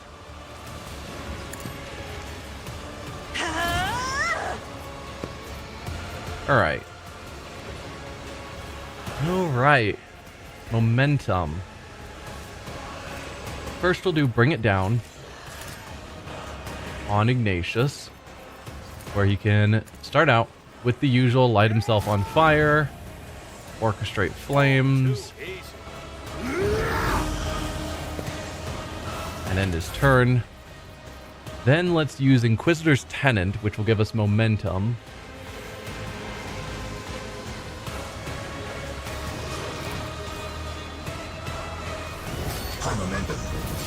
Which we can then use for Finest Hour on Ignatius. Why navigators are feared. Perfect.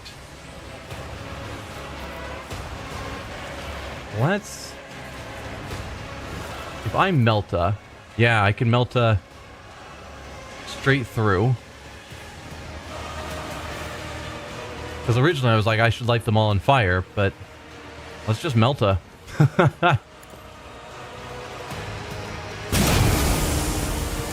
Alright.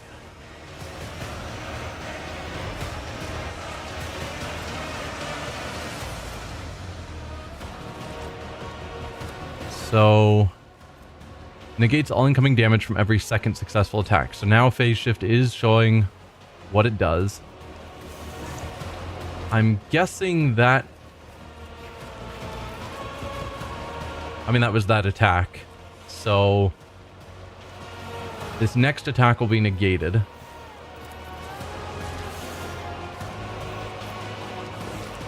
But it'll kill the Beastmaster. Oh, and luckily that attack didn't actually use our AP, which sometimes they don't. Nothing I can't do. So this is probably negated. It was not. So Beastmaster and one of the beasts is down already.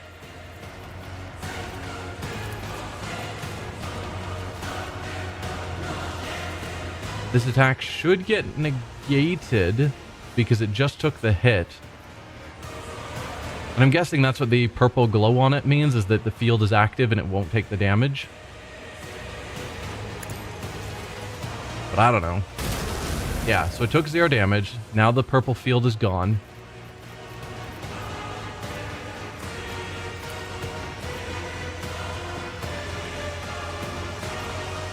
So let's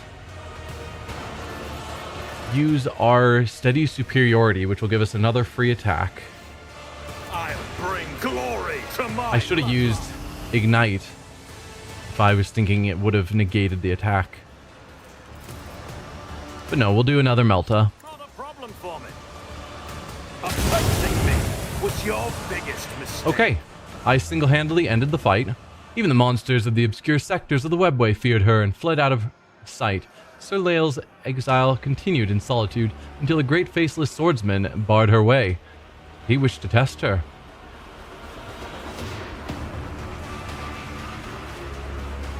Yeah, that was a fast fight.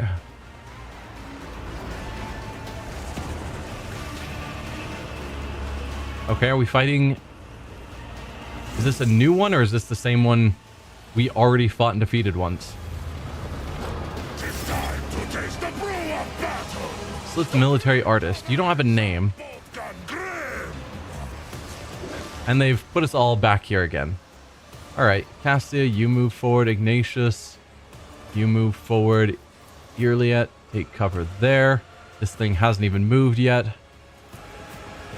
Ulfar, we'll have you go forward. Pascal, you can take cover there. What is your movement? 6, yeah. And you have a splinter rifle, a splinter pistol, and a greatsword. Chain greatsword. But at least you're not going to be negating damage. So you'll probably die in one turn as well. What do we have left? Heinrichs. We'll throw you into cover here. And that's it. Yes. Alright, start the battle. Let's actually give ourselves the crit bonus. Me? If you insist, As Lord silly as Captain. that is. Bring it down. I'm not accustomed to being ordered around. I suppose I probably should have not added the crit bonus right before I attack myself. Already done. 'Cause I don't know if I actually can or do ever crit myself.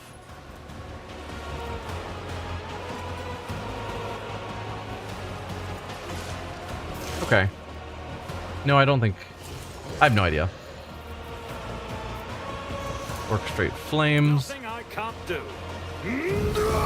Okay, that didn't use up our last AP, so I can do a run and gun Purposes? to give me another attack on this free turn, which we will use to ignite you. That did not a ton of damage. That ends my free turn. We will then have her use Inquisitor's Tenant again. Once per combat. To boost momentum. That's so broken.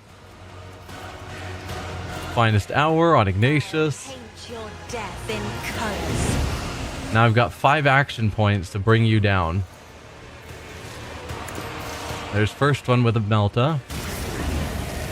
Alright, you're over half dead. Next action.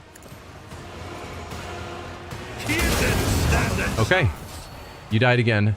Bested by Serleil's hand, the swordsman knelt and recognized her skill. He was no mere mortal, but the god's creation, with respect for all things flawless. As a result of her victory, he offered Serleil a gift, the way to a place where she could claim her vengeance. I'm guessing at some point we're going to have to fight this Serleil. And I will beat her in one turn with Meltas. In a forgotten fragment of the webway, she found a lair guarded by an ancient beast of immeasurable flesh. Serleil delivered blow upon blow, and yet her strikes could not diminish the creature's body or mute its roar.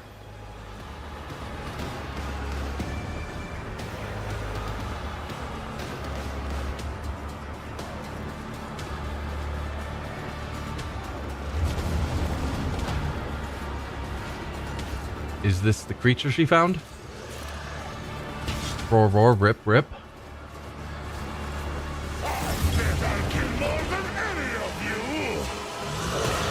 Alright, what's your deal?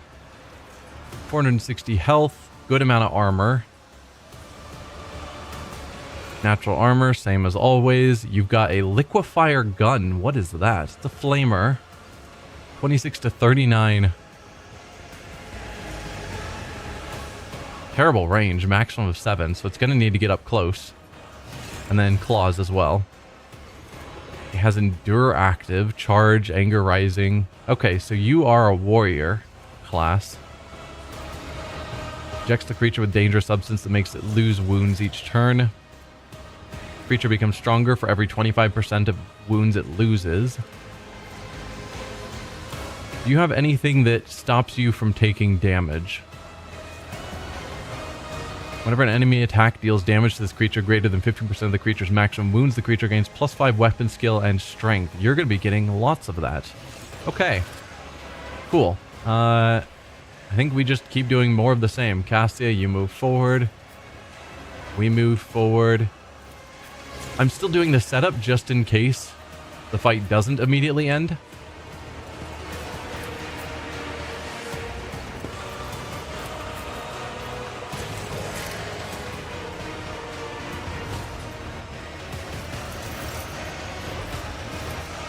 Me? If you insist, Lord Captain. So yeah, let's light ourselves on fire.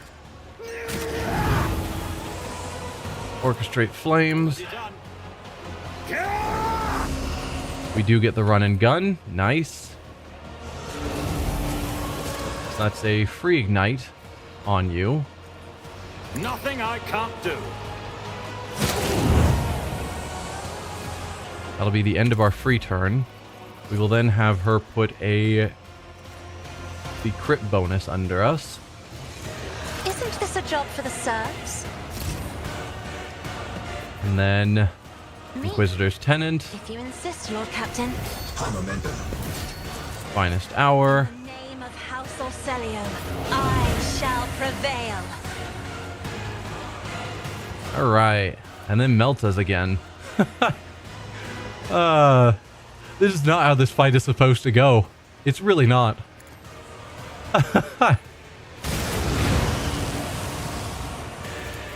Suits my purposes.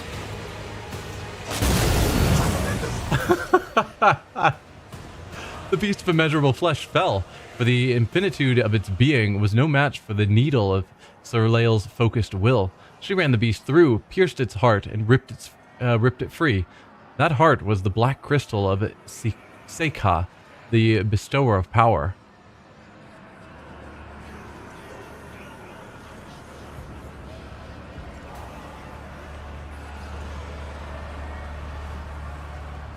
With Seika in hand, Serleil returned to Komora and brought down those who had served and later betrayed her. She came to the threshold of her arena and shouted the name of her apprentice, the one who had once dethroned her.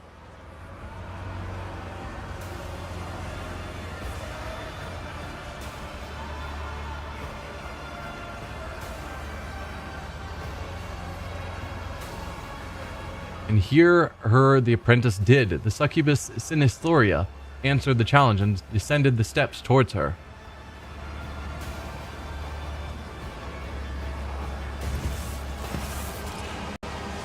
And killed her, and took Seika and the bestower of power from her cold hand.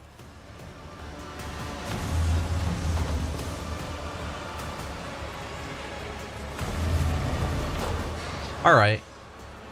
I don't think I can single-handedly kill all of these in one turn. So we've got Agonist Pain Engine. Kakros, so that's the one we need to kill. You've got 800 health. Whoa. No armor, really. Well, 35% armor. Lots of dodge.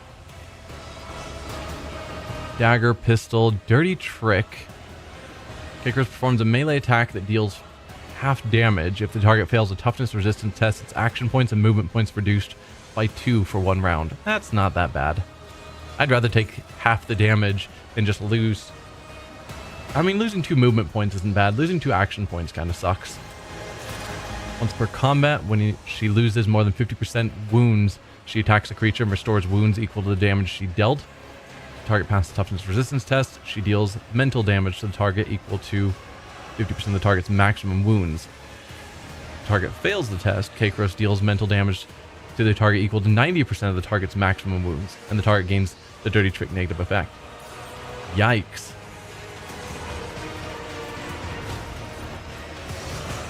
Depending on who she attacks, doing 90% of your maximum wounds if we've taken some damage already. Yikes. Power from pain, burning touch of the warp.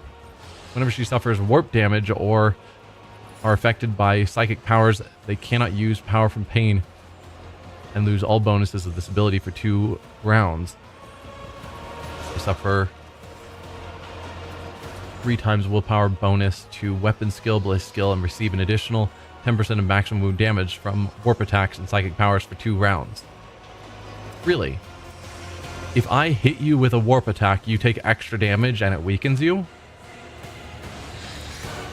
I mean, I'm not going to say no to that. Kakros has no remaining allies. She gains more critical hit chance, more movement points, and the ability to attack twice per turn. Also, she gains temporary wounds equal to 50% of her maximum wounds. Okay. So take her out with warpy stuff really early. And the rest are fairly nameless beings. What do you have going on? Because you're probably the only other one that actually is worrying. Oh, you have tons. Grants shadow protection to Kakros for 1 round, which allows her to avoid damage from the next attack or ability of her enemy. If she's within 12 cells of it, which I'm sure she is, yeah. So she can ignore 1 attack.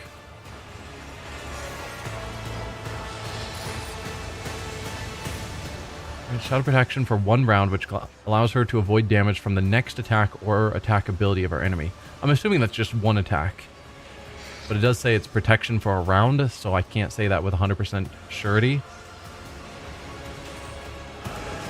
Okay, you also have Burning Touch of the Warp, so you take additional warp damage. When your wounds are reduced to 2/3 and 1/3 for the first time, the engine gains an extra turn. Yeah, so this is the same thing we fought before. The Chitonos Pain Engine that wrecked our party because of those free extra turns.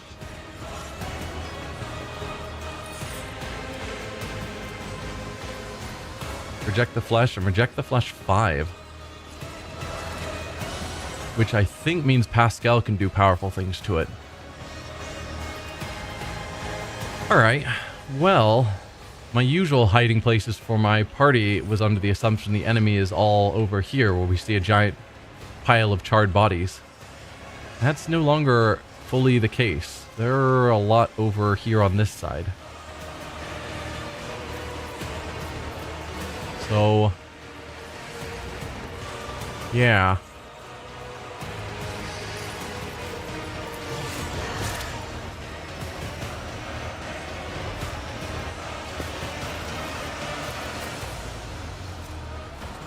I guess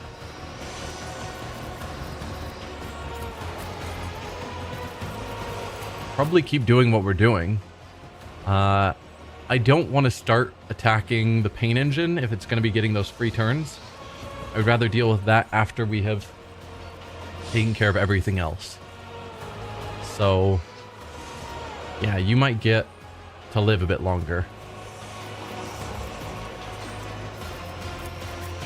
Ulfar, let's move you forward. Kind of protect our people. Same with you, Heinrichs. Put Pascal back here because he can easily move forward to get places. And then Irliet, you are last. Let's put you in full cover back here, I think. Seems reasonable. Yeah, I'm not sure about how this is all going to play out.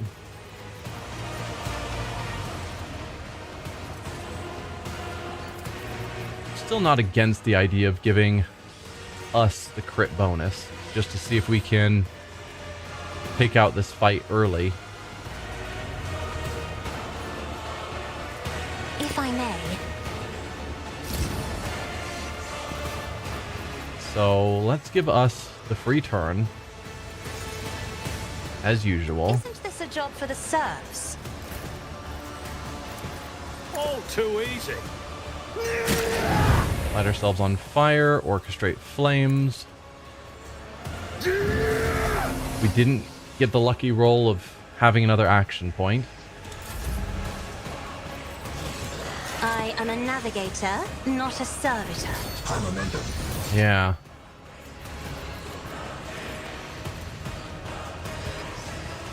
Let's use this just to give him some more willpower. Isn't this a job for the serfs? And voice of command. I'm not accustomed to being ordered around. So we should now have crazy stats if we check. Yeah, 154 willpower. I'll take it. All right, finest hour. I'll paint your death in colors. All right, can we take her out fast? That is the question. An interesting thing would be to potentially try and get into a position where we could hit her and some of the others. Like if we were here and then melted. No, it doesn't go through the cage. That seems a little silly. Then no, I don't think we can get anywhere where we can reasonably hit her and one of the others. And definitely she needs to be the priority.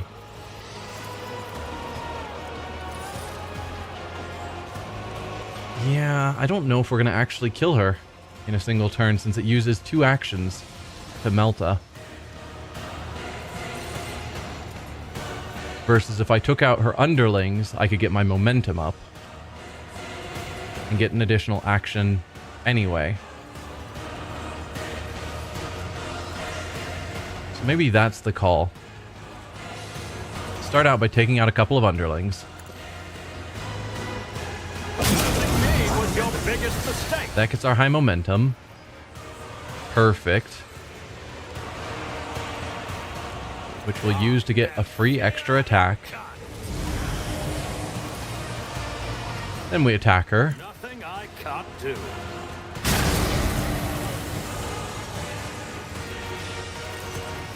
Another free attack.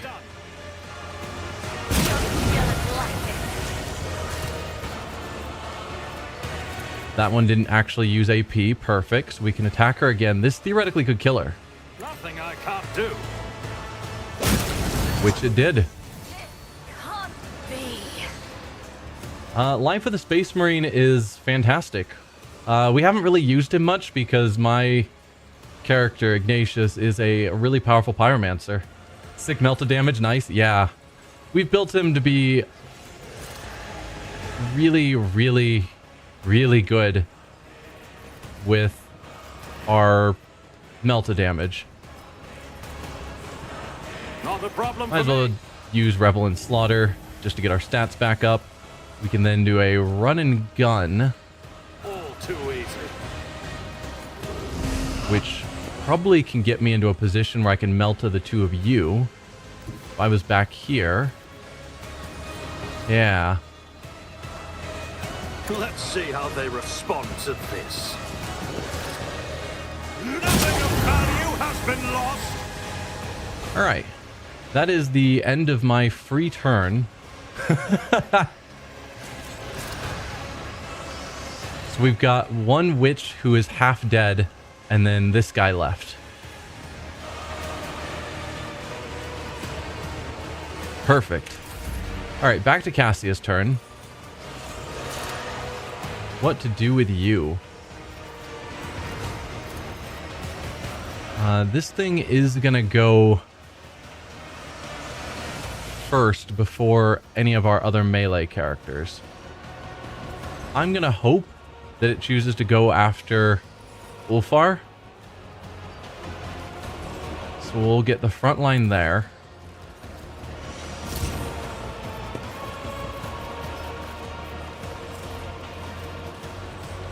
I could have her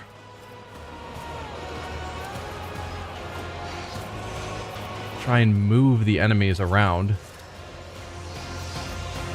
No, she can't see this thing. She can if she steps out on this side. But no way to hit both of them. We do some damage.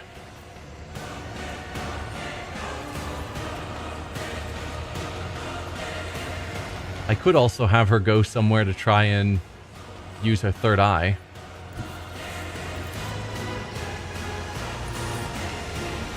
Something like that.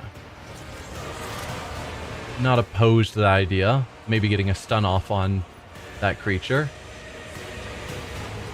Battlefields are always drowned in scarlet.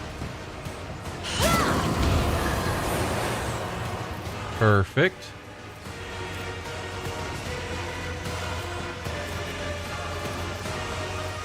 Nothing else really for her to do.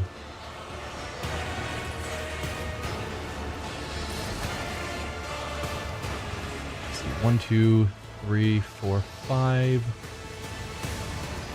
Let's go here. I think that'll hit this one rather than that. Me? Try and get it to move forward and take a little bit of damage. Yeah, 9 damage is so insignificant. But she had just a single action point, and I didn't really have anything better to do with it.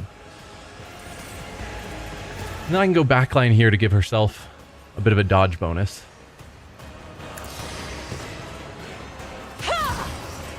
Okay. That is the end of her turn. It's back to Ignatius, because that's how we roll. Battlefield control's priceless, though, yeah. Very true. If I was here, could I melt it through you? I can. Perfect. That gets us in the dodge area, which I always enjoy. We can take out the final witch and get another hit on that creature. This is going to give it its free turn, which I'm not thrilled by. Stand a chance. Yep, so it gets its free turn. Oh, good hit, Ulfar.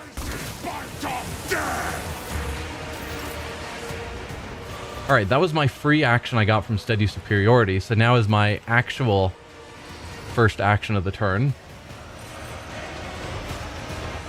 And this should kill it, it looks like.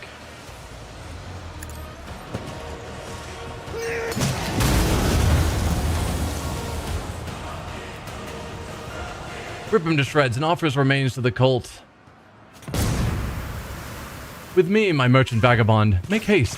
The fog of frenzy and end will something.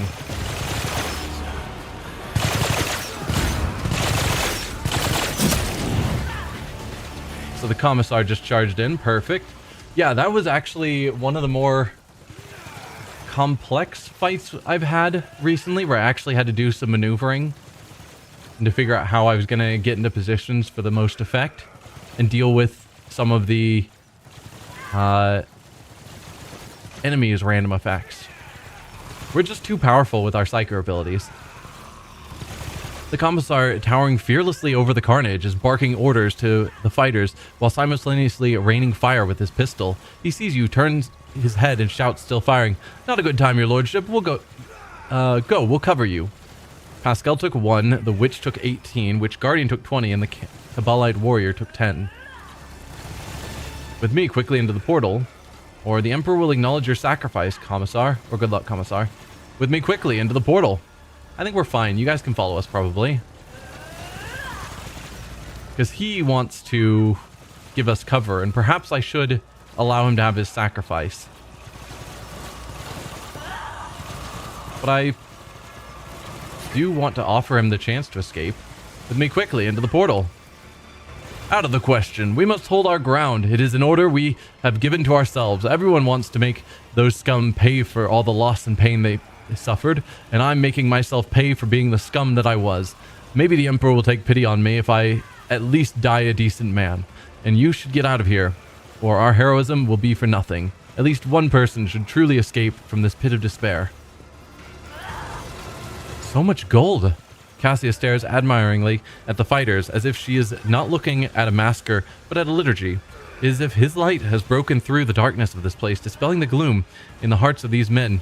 Oh, I've missed the steadfastness of these colors. Fall back, that's an order. No, I'll give him the death he wanted. I think he makes a good point. And I'm not going to keep trying to fight him. The Emperor will acknowledge your sacrifice, Commissar. Thank you, your lordship. Just doing my duty as a disciplinary officer of the Imperium. Save yourself. With a parting wink, the commissar turns back to his troops and bellows, "For the Emperor!" Because he wasn't originally a commissar, as I recall. He was just a regular soldier who, when he came here, he took up the role of a commissar to fake things out. But I don't think he was originally a commissar. Lingering for a moment, Ulfar winks at the commissar. "You are a fearless scoundrel. All right. You can have a line in my saga. Farewell and fight valiantly, so that the Allfather may hear the screams of your enemies." Okay, level ups on all of us. And we need to quickly run to the portal. But first, with the looting.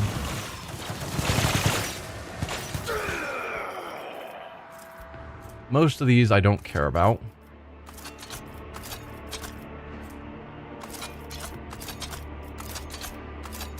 Let's see. Sharpened Venom Blade. Don't really care. Ghost Plate Armor. I have no idea if that's better for Marjai than what we have. Xeno Emitter. Whenever the wearer inflicts burning on an enemy, this effect gains +6 additional levels. You don't say. This enemy also gains the psi dampening effect until the wearer's next turn. Wait, what's psi dampening? Psi rating is reduced by 1. The enemy gains psi dampening, right? Yes. Okay, just making sure that it's not going to dampen my effectiveness if I use this. No, so this just makes my burning better and even does more harm to other psykers. Excellent. And then combat pleasure stimulant. Okay. Grants 15 perception and all damage both dealt or suffered by the user. Increases the user's critical hit chance by 10% for each instance of damage. This effect lasts for 2 turns, after which the user becomes staggered. Sure. We got some more stuff over here to check out.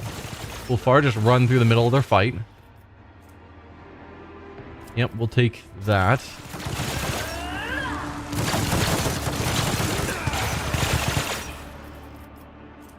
Incubus Clave. Probably don't care about either of these, but I can't say for certain. Alright, portal time. Portal time? Where's our portal? Oh, here's stairs. Perfect. I probably should do a level up, but I want to just get out of here.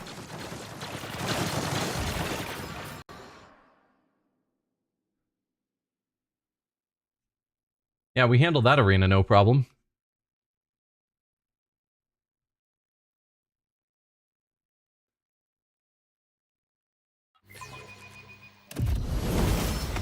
Yep, we've leveled up. Try the strange drink. I don't know about that.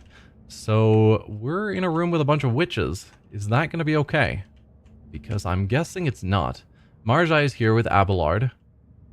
Okay. Oh, did that portal take us onto a witch's ship so that we can escape? I gotcha. It's about time. So yeah, they're not enemies. Timing is just perfect. Our guest's luster has all but dimmed. Your guest? New playthings for our delights. Yeah, we're not going to get along. Some victims. Bodies are mutilated and covered with countless marks left by blades and whips.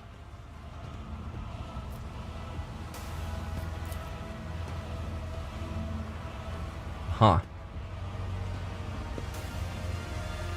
Can't get over there. Just want to check out what else is around before we go talk to Marjai and Abelard. None shall stand Oh, in my never way. mind apparently. We moved too far forward. Envoy, the poisonous whisper. The elegant red-haired xenos takes a sip of her wine like liquid and gives you an appraising and somewhat surprised look, then smiles and says to the xenos standing next to her, "What's this? New playthings? No doubt. And here I thought the Reaving Tempest was intending to offer up your paltry cabal for our entertainment." The tattoo-covered Drukari she is addressing, who is absent-mindedly sticking serrated needles into his own gums. Gross. Scoffs in response. The poison's whisper should learn to live up to their name, lest the cabal of the wounded skies live up to theirs and make you bleed upon the dark city, you sharp-tongued pest. Envoy of the wounded skies. So we've got two envoys here from different cabals. Huh. I expected something like this. At least we are no longer in the arena. There are far fewer xenos here capable of opposing us. Marjai turns his head, looking around the room and grinning in fiendish delight. This is one of the satellite towers of the main spire of the Reaving Tempest. What luck! Your amorous throat is now that much closer to my claws. But first, I have to deal with my sister's pathetic guests. Bestial growl comes from behind you. Did the jester bring me here to listen to these dung-ridden beasts practice their meager wits? These blathering xenos are making me angry. I'll kill them. Before I wish to speak with them before you do what you intend to do. Study the two xenos. Or do either of you know what I am doing here? Shut up, you inhuman degenerates. Let's study the two xenos first. Lord Xenos test succeeded. Thankfully, I'm using my party skills at this point. The symbols on their armor are different, indicating that these two belong to two different cabals. If their venomous glares and thin smiles are anything to go by, they are ready to go for each other's throats at any moment. And we do know that we need to get the various cabals fighting amongst themselves as part of our escape, based on what the Harlequin told us. What is this place? Die Xenos, both of you. Persuasion test, which we are super guaranteed to succeed at because Cassia is awesome. She's got 155 persuasion. They're giving me a bonus of 45, so she has a 200% chance to succeed. I think she's got it. So which one of you is worthy of getting the first taste of my pain, and which one of you will have to settle for scraps? Ha ha! I don't wish to ruin your celebration with bloodshed, nor do I have any interest in you. Let us part in peace. We'll just start out with what is this place? See if they're willing to answer. The outer halls of the spire of the Reaving Tempest. The esteemed cabal invited us to indulge in a small celebration. The poisonous whisper came as their desired allies. As for the wounded skies, I have no clue why one would invite them. That's enough out of you. This habit of talking to pets is ridiculous. It is time we toyed with him instead. The old plaything is nearly spent, and its pain has grown stale. Yeah, there is someone here. Can we see anything about who this is? I don't know. Words, poisoned words everywhere. Ulfar bares his teeth and his expression darkens. I am so sick of you puny humans who know not of honest battles, steeped in the mire of your own intrigue.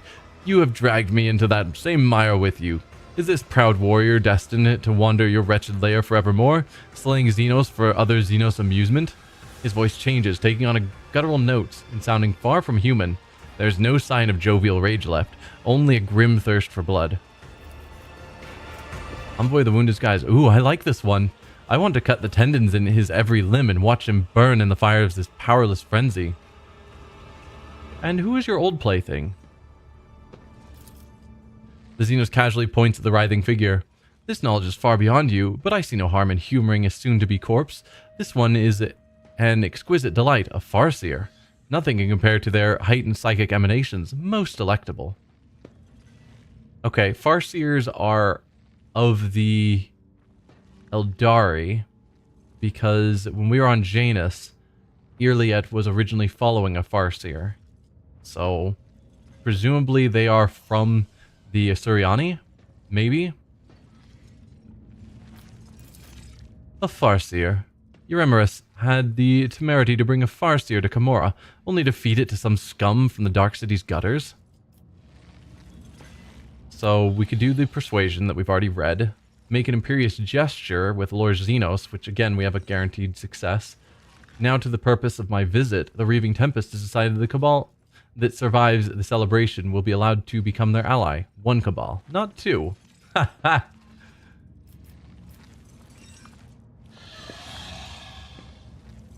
Okay.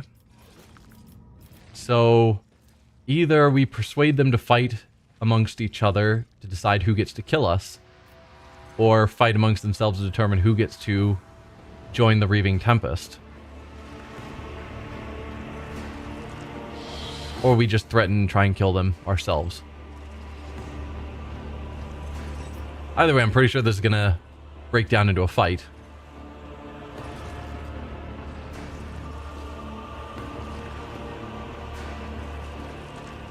I think both are fun, but we'll do the Lord Xenos.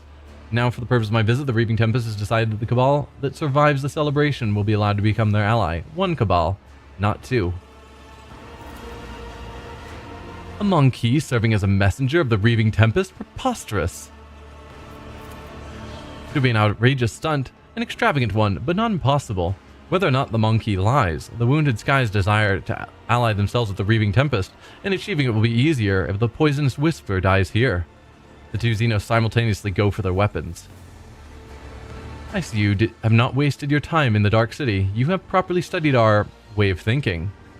Smirking contentedly, Marjai places his hands on his blade grips. Ulfar throws back his head and lets out a terrifying howl filled with longing and the cold promise of a swift yet painful demise. The sound of it leaves no doubt in one's heart that bloodshed is now inevitable. You hear the light footsteps of Xenos coming from the terrace and their voices brimming with anticipation. Stop the reinforcements! Bar the entrance!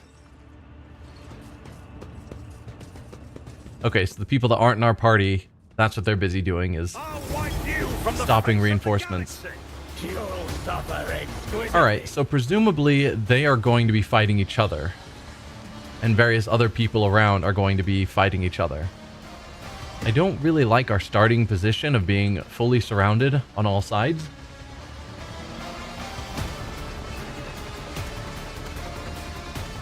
But it is what it is, I suppose.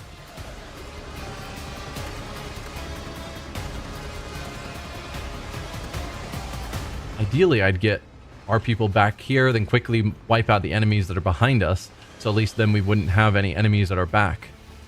Oh, we've got more of these things. I hate these things. The Koronus parasite engines. Not thrilled. Is there another one over here? Thankfully, no.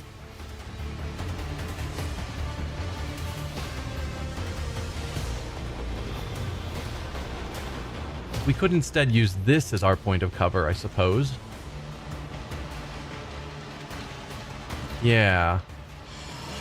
Then we have to kill a few over here, but maybe that's a better position. So Cassia, you there. Ignatius next to you, of course. Irliet can have this high cover. We'll put Pascal... I don't know. I could just charge him basically anywhere. Like, hey, here's a group. We can just send Pascal to take care of that group. Why not? This movement is absurd, and I have no idea how I pulled that off. Because I certainly wasn't intentionally building for that. But no, I don't think I want to put Pascal that far away from the rest of the team. I think we'll put Heinrichs over here to try taking out this guy. And then lastly, move Ulfar over here to hopefully take out these guys. And I think that's fine starting placement. We're not going to win this in a single fight. There's too many, or a single turn. There's too many enemies. But hopefully we can get a lot done. So front line here feels reasonable. If I may. Then we'll give the crit bonus to both of us. Isn't this a job for the serfs? And then Cassia can take the dodge bonus. I'm not accustomed to being ordered around. So let's do bring it down Me? on Ignatius. Insist, Lord Captain. Start out the fight with lighting himself on fire.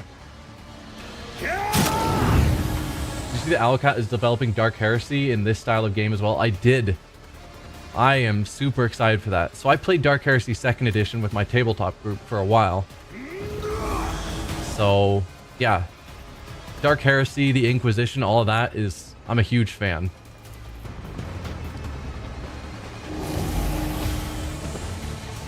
Don't know exactly how they're going to play it all out, but yeah, should be good.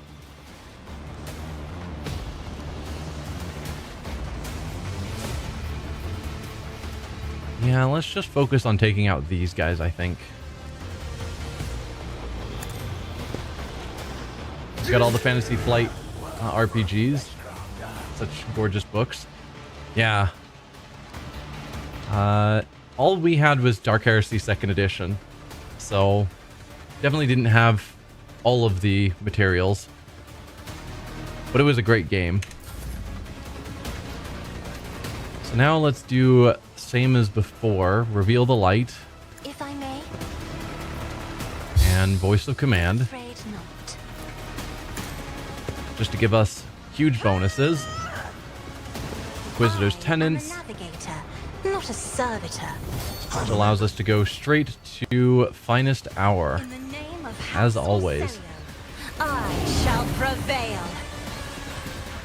Do want you dead, because I don't really have anyone else poised to take care of you.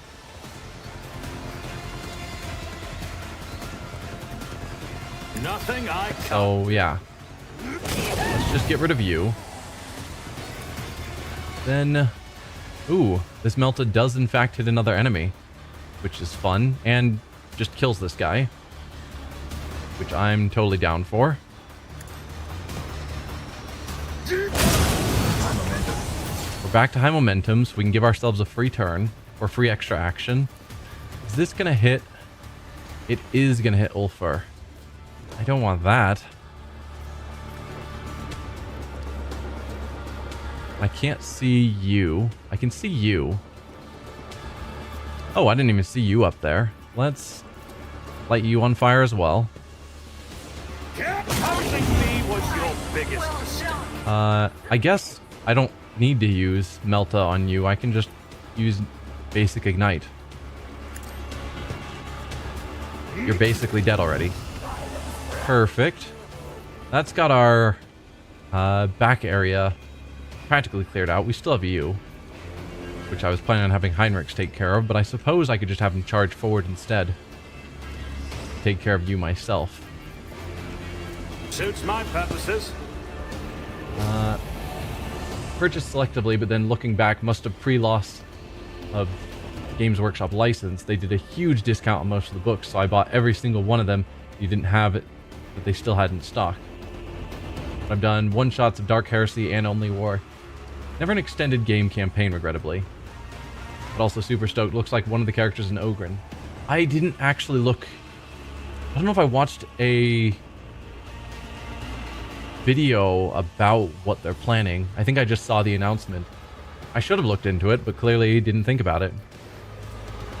I'll bring glory to my bloodline. Ogren are cool, from the little I know about them.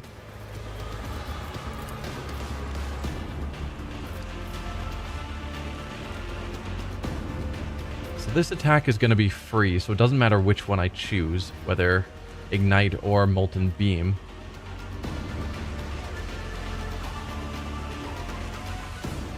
Yeah. Not a lot.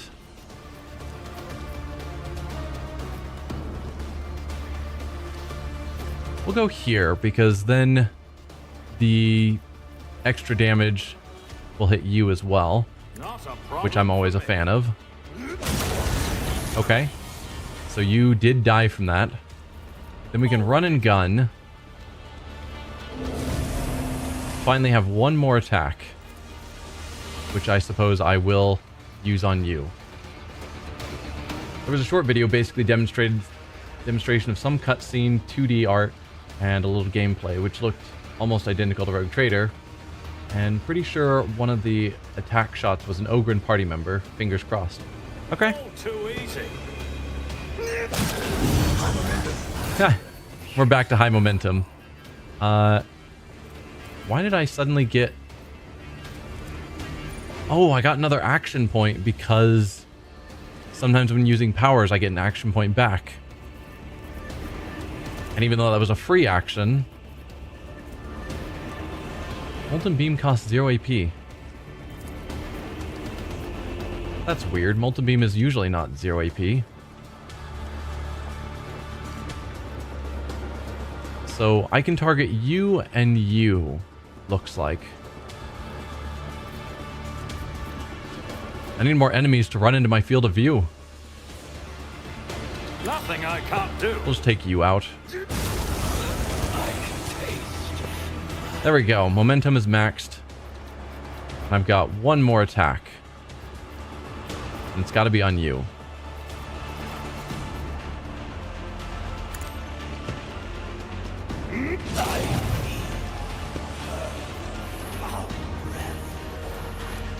Okay.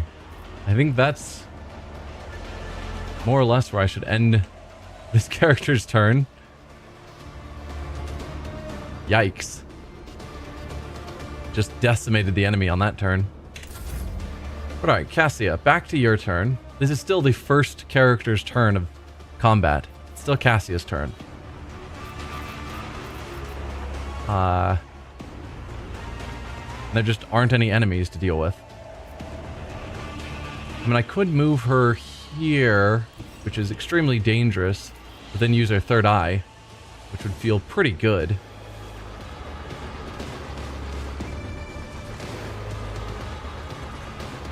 Gotta love those mid-turn full free turns for other characters. Yeah.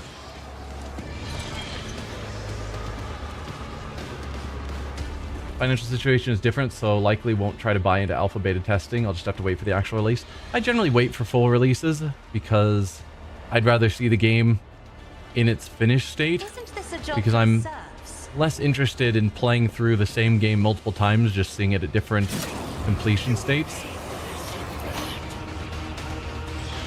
So I'm glad people beta test, but I'd rather just wait for a full release for myself.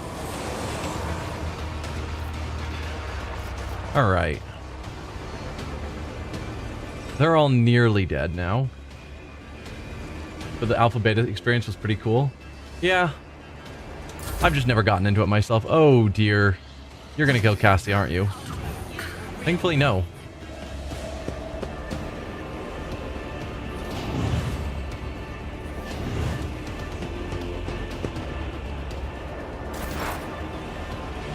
Alright, Irliet, it is your turn.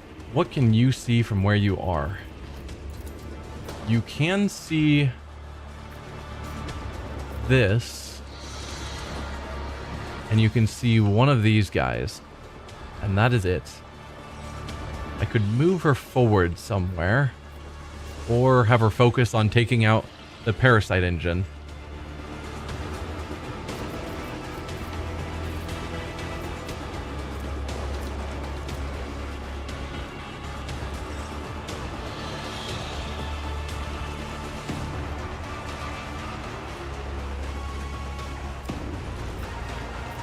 I think I gave her an ability.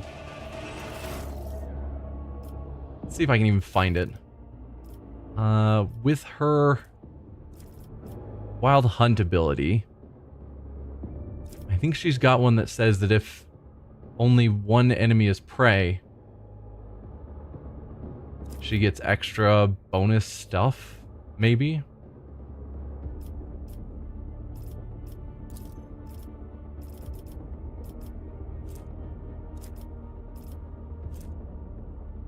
When the bounty hunter attacks exactly one target, which is marked as prey, with Wild Hunt, this attack deals 300% damage. Yeah. She should have another Wild Hunt. Oh, there's our other.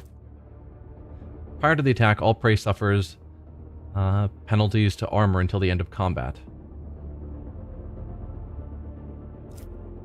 Okay. So yeah, let's have her mark you as prey. I understand your intent. And then I don't need to mark it as a crit because it's already going to be a crit. I could stack on other benefits. Let's do perfect spot at least. But I think let's now do Wild Hunt to get one good shot on it, which is probably going to give it a free turn where it's going to kill Cassia, which will then tank our motivation, but it is what it is.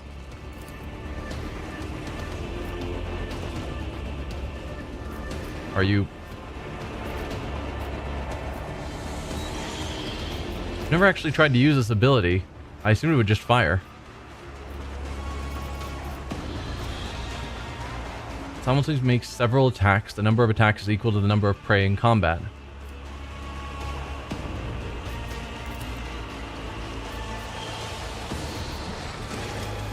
There we go. Fall, creatures! Okay.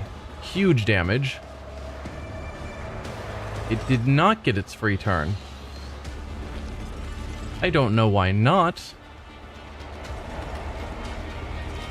But alright.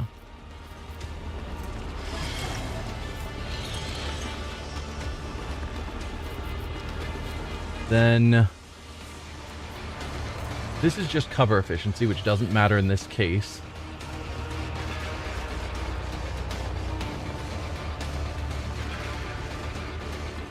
I think we'll go with piercing shot so that her next attack is going to be a crit as well. And Cull the Bold. If I must. Then you can take your shot for another healthy hit. Ancestors guide me. And again, are you somehow different than the ones we fought before? Do you not have the...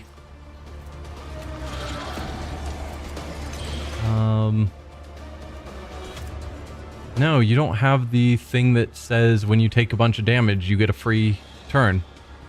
Well, good. So they gave us a toned down one of these engines. I approve. Alright, that's the end of your turn. Ulfar. Can you get here? You can't really. You do have charge, actually. Well, I guess go for the throat.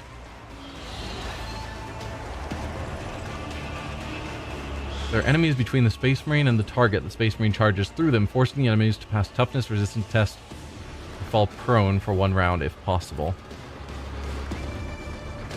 So I could move him forward and then have him charge. Guess not. Alright. Same thing, could have him charge forward.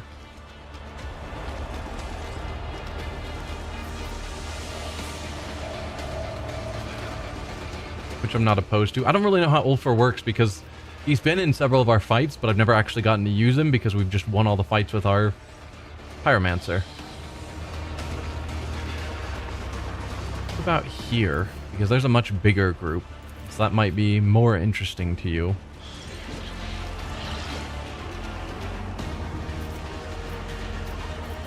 So yeah, let's have you charge the guy in the back, just because I'm curious to see how that plays out. Corpse play.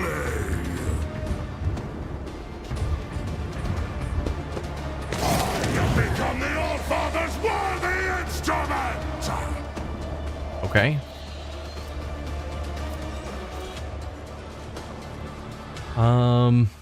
You could kick this guy.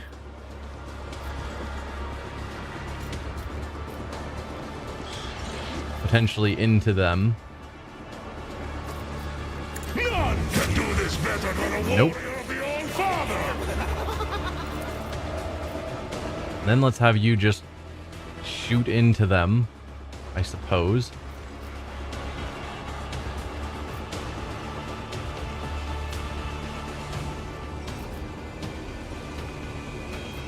Don't want you to accidentally hit my people. That's what I'm worried about. I think it's fine. Wolves rise. I will carve runes out of your bones! Okay. You can do a run and gun. Step forward to here. To here. You don't seem to want to. No, I can't get him to move forward. No, he's just stuck where he is. Okay. No run and gun. Fine, so be it. What does confident approach do for you? Critical damage on the attacks is reduced by half.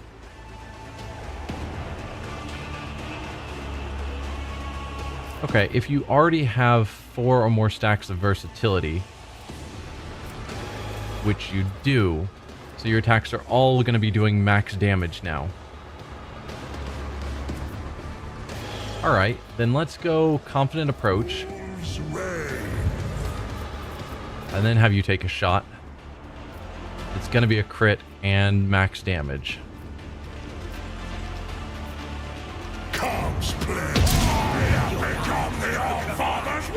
Alright.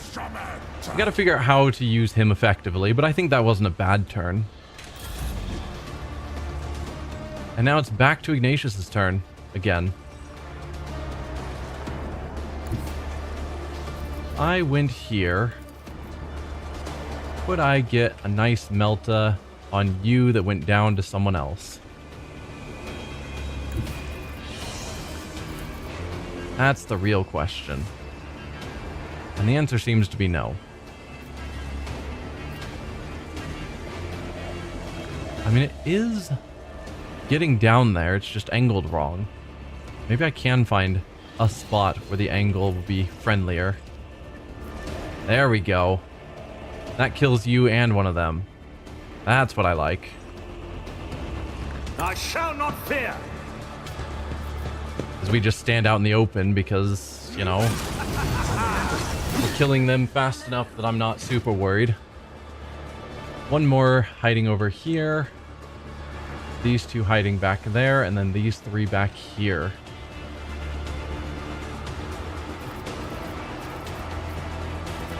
Let's see. I could do Firestorm just to take all of you out. And yeah, Ulfur will get hit. Which, you know, probably isn't ideal, but it's fine. Suits my purposes. No! Survive! Okay. Then what? Do I take you on, or do I take out these two? I think I take out these two. Nothing of value has been lost. Looks like there are 3 enemies left somewhere. I see one down there. I don't know where the other 2 are hiding. Oh, right back here. Right.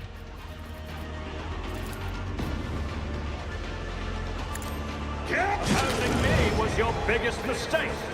Okay.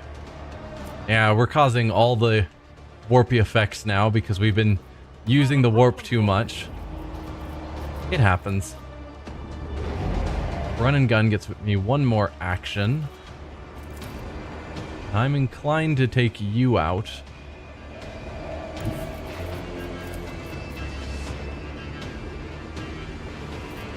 I don't suppose I'll be able to get 2 attacks. Suits my purposes. Because this kills you anyway. I don't need to use the Melta. No. Sadly not. So you're going to get to survive the last 27 hit points left, which... What a shame. Alright, we'll just go into cover. Because why not?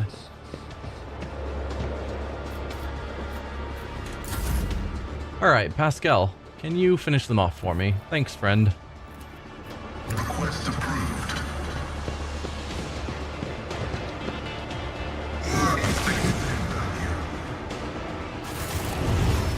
You are staring into the eyes of an animal that enjoys killing. No, it does not enjoy it. It just kills, finding no joy or delight in doing so. It kills because that is its nature. Isn't that exactly what he said? When we talked to him, he said that some of his brothers struggled with some killing frenzy where they're not doing it for fun or duty anymore. They just get into a killing mode where they just keep killing. The Emperor protects warrior. Stop, all your foes are dead. I'm your comrade. Stay where you are, or aim your weapon. Stand down, or you will fall right next to this scum. No, we don't want to pull weapons on a guy who can't tell friend from foe. That is how you continue to not be able to tell friend from foe. The Emperor protects warrior. From beneath the veneer of bloodthirsty indifference, something resembling a living emotion surfaces on the giant's face. You hear words breaking through the wall of bared teeth. For the All-Father. Ulfur's bristling fiery hair lies flat once more, and the imprint of death vanishes from his gaze. The face of a wild beast gives way to a grimace of weariness, grief, and shame. Warrior honorably dispatch the Emperor's enemies. Just happened to you. You mad beast, you've killed everyone who could have told us anything. I don't think any of us were trying to keep them alive, so... And certainly he wasn't the one doing most of the killing. Warrior, you honorably dispatched the Emperor's enemies. We'll just be nice to him. We kind of know what happened. Ulfur shakes his head morosely. It was not devotion to the Allfather that guided my hand, only the black malice of Wulfen. What kind of grief must it be to have nearly cost you your sanity? You're no longer on the same path, I do not trust you, or I suggest we go and see why Nocturne of Oblivion has dragged us to this place. What kind of grief must it be to have nearly cost you your sanity? It is the breath of the frost that chills the bones. It is the lightless malice born of despair. The curse that preys upon them who have seen too many things and hate with too much heart. Too long have I been here. Too long have I served as a tool of unrighteous wretches. A shameful fate for the Allfather's warrior. And shame it is what scorches my soul. When I saw that I had once again become their plaything, that yet another Xenos had set me upon his foes, I thought it would go on forever.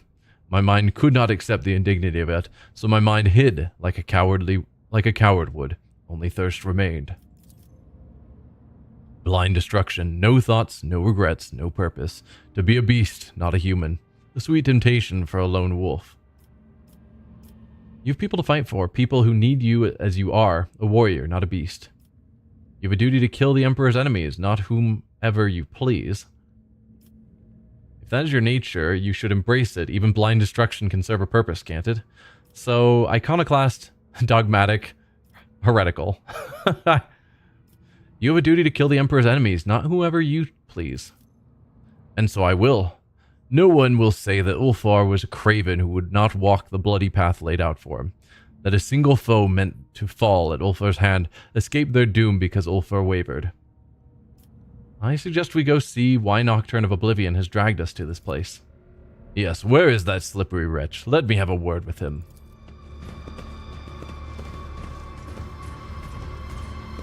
Ah, were you invisible? Nocturne of Oblivion. The slender figure of the Harlequin emerges from the shimmering haze. With the grace of one performing a sorrowful dance, he approaches the dying Eldari nearby. Your dance is now taboo, and I lament. The darkness in the eyes that saw the path. I peer into those tunnels black and bleak. A gleam I seek, the one that points the way to your imprisoned kin in Tempest's cage. The accursed jester, back again. If you start weaving your webs of rotten claptrap again, I'll rip out your useless tongue. The Farseer's voice is weak and tremulous from pain. It is strange that he is still capable of speech. His body has been horrifically maimed. The colors of his garb are familiar. The group of Xenos you met on Janus wore the same. At the top of the spire, they are all there. Help them, Arbanian, and help me. Take me away from here when it is all over. Soon. Disdain you not will I with a refusal. Your soul's refrain will I keep safe as well. But leave me reality, Farseer, and dreams I'll give into your worthy hands. With a solemn strike, the Harlequin ends his kinsman's torment and carefully takes the spirit stone from his body. When the Xenos turns to you, his hands are already empty. The stone is gone. Cantrail, who chose the path of the seer, Moran told me he disappeared as soon as the cataclysm befell Kruderak. Does this mean my kin are being held captive at the top of the Reaving Tempest spire? The truth is ready to reveal itself to me, if I but stretch out my hand. Sparks of impatience flicker in Irliet's gaze. She wants to talk to you, but she will not interrupt your exchange with the Harlequin. You led me into a trap. Is this your idea of a path to salvation? I mean, was it a trap? Kind of. Was it a trap that he could have foreseen we would make it through? Absolutely. My visit here was part of your plan. Everything has gone as you wanted it to. Or you dragged me here to save this Farseer, is that it? I mean, yeah, kinda. My visit here was part of your plan. Everything here has gone as you wanted it to. You may applaud my disappearing act. The Reaper's fatal steps I did conceal from eyes that dreams of blood so wildly craved.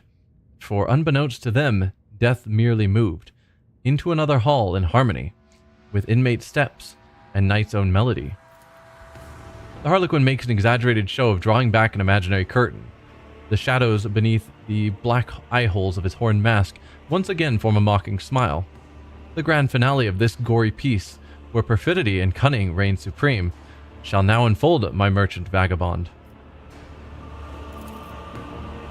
Even flesh speak is more efficient than the speech patterns of this Xenos. Hypothesis: the elucidator machine spirit has been affected by the pernicious influence of this place and is producing distorted output. I seek permission to conduct a technical survey. It's not a problem with the elucidator. What do you want from me? Why have you involved me in your plans? Why are you even interested in the fates of this dead Farseer and his fellows? What did the dead Eldari? What was he doing here? I presume he was a valuable prisoner.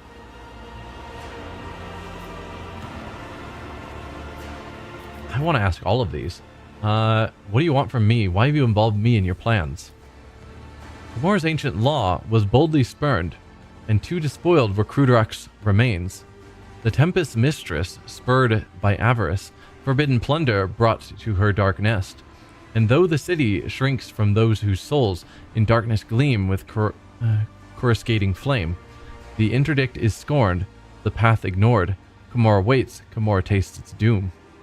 To make of drama farce beyond belief, a pair uncredited assume the stage, a cutthroat monkey, captive of a thief. A dancer, make strife poet, guileful knave.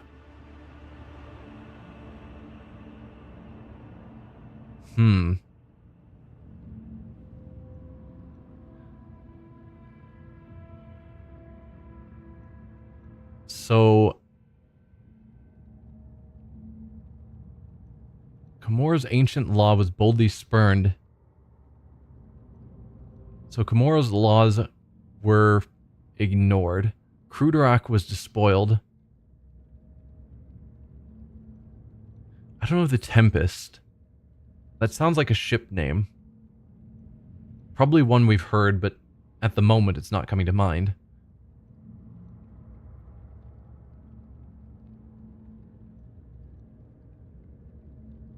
The interdict is scorned, the pact ignored.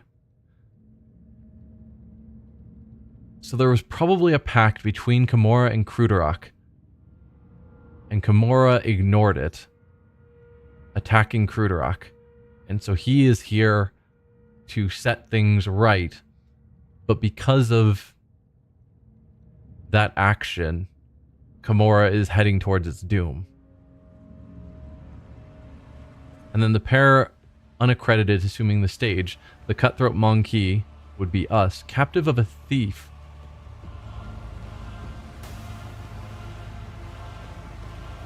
Who would be the thief in this case? Our captive. I mean, you could claim that maybe he's talking about Irliet and or the other Eldari whose name escapes me.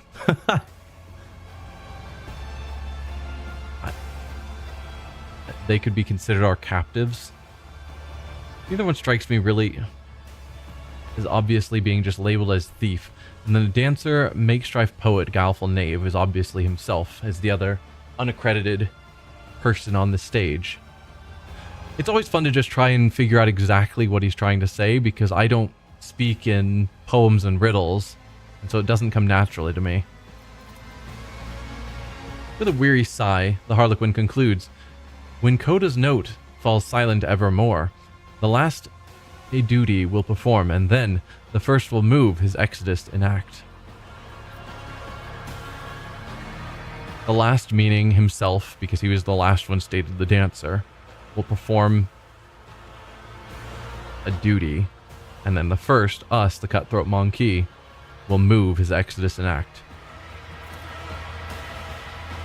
Lord Warp Test succeeded. Eurymerus acted recklessly when she decided to bring captive psykers back to Komora. The webway is extremely sensitive to psychic powers, and the psykers' presence could force the Dark City apart at the seams, opening gaping chasms to the warp. If the other Cabals knew about this audacious stunt. Okay. So that was the ancient laws boldly spurned.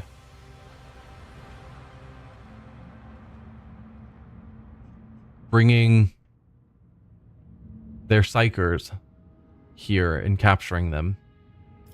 Alright. The xenos tilts his head, staring at Irliet. The cradle's fragments smolder dimly there, where Tight has drawn the tempests all together. Dare you plunge your hand into the flame and drag truth's embers out into the light? Oh, Arbanian, you ask if I am too afraid to try to save the little that remains of my home, now that the wind of hope fans the flame of the coming truth? The stone on Irliet's chest flares crimson, a timid glow that goes out as soon as the Eldari touches her chest plate. Even if the fire of truth burns me from within, I will follow this path to the end. Elentok, the Arbanian love jests, but this is not one. Please, before it is too late, we must save the Farseers. Allow me to go with you to the spire, to the nest of depravity, to the haven of pain, anger, and betrayal of my kind. Iliad's voice wavers like a taut string, and her eyes are veiled with darkness. Are these Eldari truly that important to me? Obviously they are. If what the Harlequin says is true, we will save whomever we can. I've not yet decided if I can trust this strange Xenos. After all the trouble the Xenos have caused me, you're still asking for my help? So far, besides the one corrupt Farseer on Janus that Iliad says was out of line, the ones we've dealt with have been cautious around us, but not... but they've not been hostile towards us. Of all of the Krudrak Eldari. So I'm inclined to continue working with them until they actually prove to be hostile. So if what the Harlequin says is true, we will save whomever we can. We've tried to save them every time we've run into them in the past. And I see no reason to change that here. Iliad shudders as if she cannot believe your words, and her expression shifts subtly. I am grateful. I find myself wondering if a single Farseer, gazing at the hazy visions of things yet to come, ever glimpsed a future where the key to their salvation stemmed from the duo of a monkey and an outcast. She turns her face to you and nods with gratitude. Come along. Let us tear the Farseer's lives from the clutches of my insatiable cousins. The horned mass tilts as the Harlequin observes the monkey and the outcast conversation with interest, but he does not make a sound. Why are you even interested in the fate of this dead Farseer and his fellows? The starved one's fate to shelter from the storm enlisted me the laugh of jest unending. The soul is not at home amidst dark walls. It yearns to sing, and I to hearken long. Its elegy by a name oblivion, a cradle I'll bestow, where may this song forevermore resound in endless echo.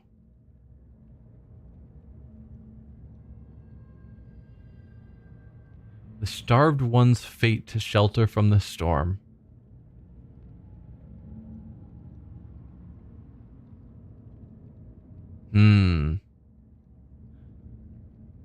I don't know who he's referring to here, but someone gave him this mission to rescue them.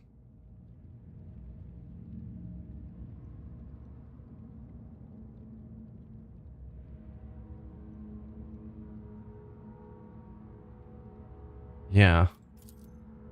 The Harlequin said the words laugh of jest unending with reverence, as if it were a title or rank. You recall the Harlequins serve the laughing god Kogorak. It seems the Xenos is saying that it is at Kogorak's behest that he is attempting to save the Farseers. Okay, so Kogorak, basically he's here because Kogorak told him to, and it seems like Kogorak sent him here because it's not right for the Farseers to die here and have their souls remain here in Krudrak.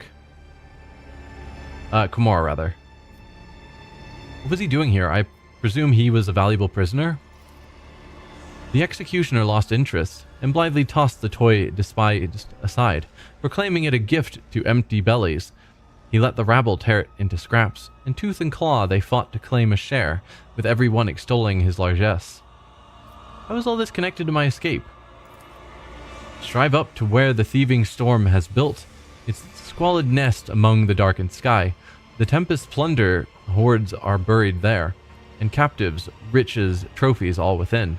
Amidst this cache a gate to real space find, pass through to freedom, tempting and so craved. Companions have I brought, and steps revealed. My lines run out. I have no more to give. The stage is yours, my merchant vagabond. Go fetch a vessel swift, and get you gone. Ah, a ship! We'll finally leave this horrible place flooded with scarlet hues of agony and washed out tinges of despair. Save the commissar and his people from the arena? Would be nice.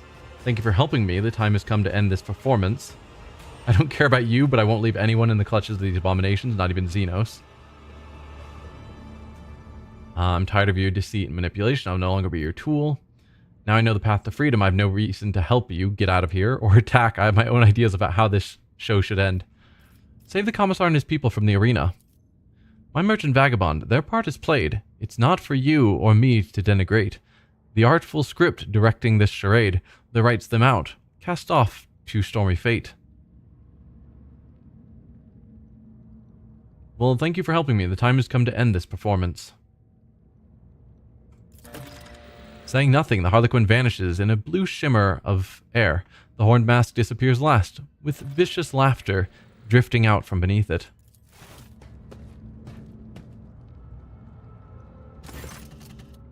Are you okay? You're kind of like half squatting on a table, but sure. Heinrich stares for a few moments at the spot where Nocturne just stood. How much longer will we be playthings in the hands of damn xenos? The torture, the arena, even this effortless escape, and the source of all these degrading ordeals is still alive, his eyes burning with hate. Shift to Irliet. Irliet looks at Heinrich with empty eyes and shivers slightly. The deluge of misfortune did not start with me, Monkey. It was your charge, Achilles. Do not speak his name. You sully the name of a servant of the throne by uttering it. Heinrich's voice has dropped to a rasping hiss, and stop trying my patience with your lies. Heinrich, stop. Why will you not even entertain the possibility that Irliet is not lying? Because he's going to trust his agent over a xenos every time? Obviously. Enough. We have to get out of Camorra first, and that will require the strength of each and every one of us. Yeah. I don't think we're going to have a effective time trying to talk down Heinrich at the moment. I think just we need to work together to get out of here. It's probably the safest, best option. We require the strength of each and every one of us. He laughs bitterly. You can kill me, torture me, grind to dust the very memory of my existence, but you cannot change what has transpired. The burnt monkey made a misstep. I killed the traitor. Enough, Xenos. Repeating the same thing over and over will not convince me of your ridiculous lies. The rogue trader takes you at your word. That is his vice and heresy, not mine. And until I have more solid proof of Achilles Scalander's treason than your prattle, I will not change my mind. Not now, not ever. After delivering his speech, Heinrich seems to snap out of his haze of undiluted hatred. He takes a breath and glances at you, now looking weary beyond words. Come on. Every minute in this cursed place brings us all closer to madness. That's fair. We still have our level ups that I will deal with eventually. I don't think I'm going to try out the strange drink, because that seems like a terrible plan.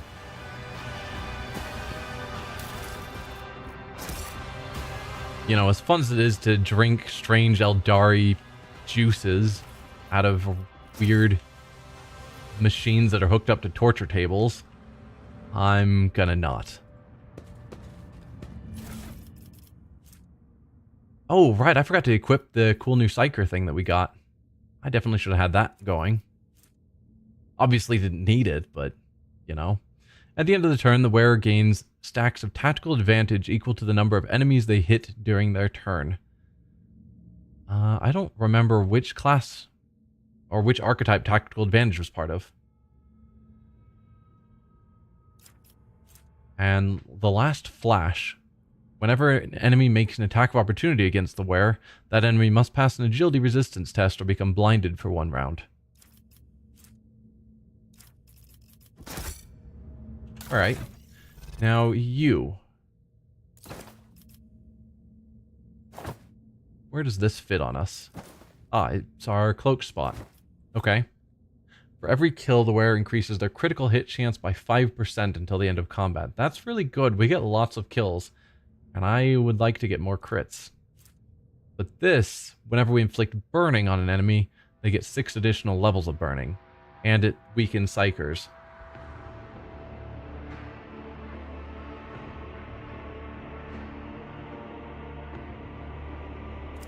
Though lately I have been doing Melta rather than burning. Typically.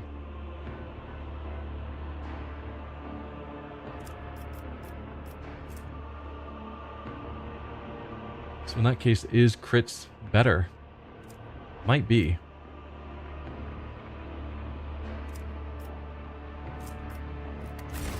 I don't know. That's a tough call.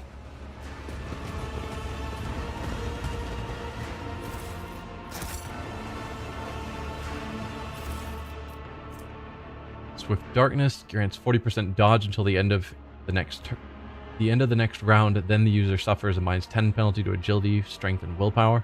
I don't use any of these ever. And then more skin patches that we basically never use.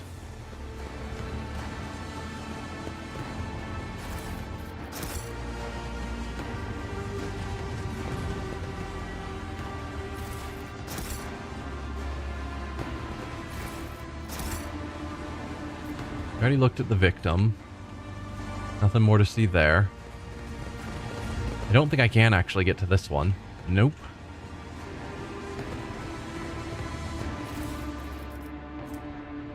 Modified Shard Carbine. Doesn't seem that great. The 10 Toxin is pretty high.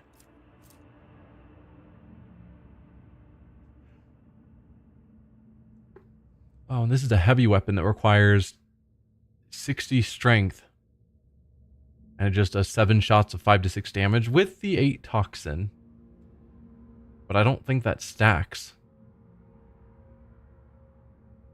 Seems pretty terrible.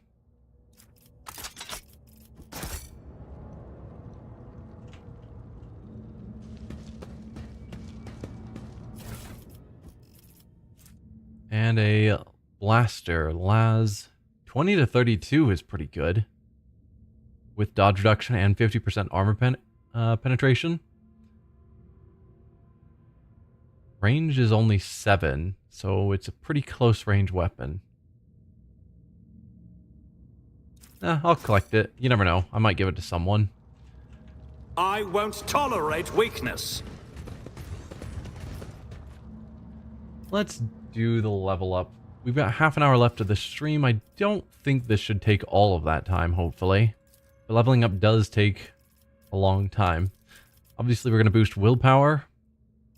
Because you can never have too much willpower on a psyker. We were already at 105, so yeah, that'll get us to 110, another nice round number. And here we have nothing selected. Common talents. Basically gotten all the good combat talents. Did we already? Yeah, we already got the advanced lore warp. I could boost our willpower even farther, because I don't think any of these really are that important to me.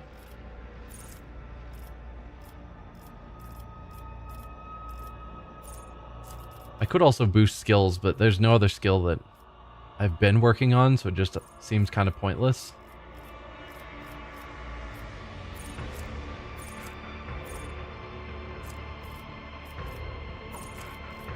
Yeah, I'm just going to boost my willpower. Seems fine. Juliet. Obviously, we're going ballistic skill for you.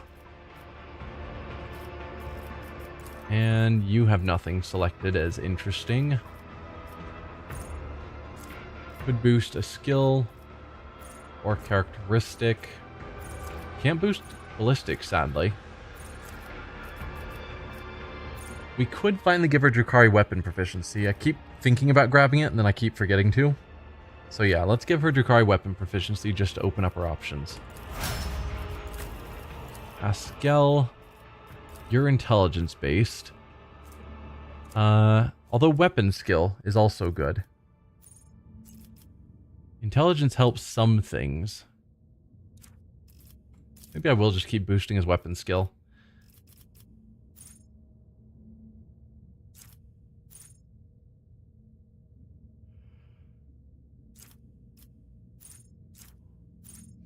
I don't know. I don't have him do long-range stuff much.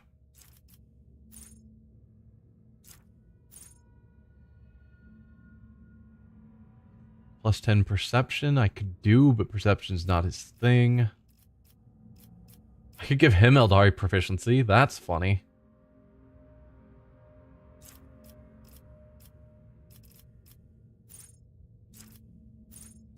Or we could, again, work on characteristics.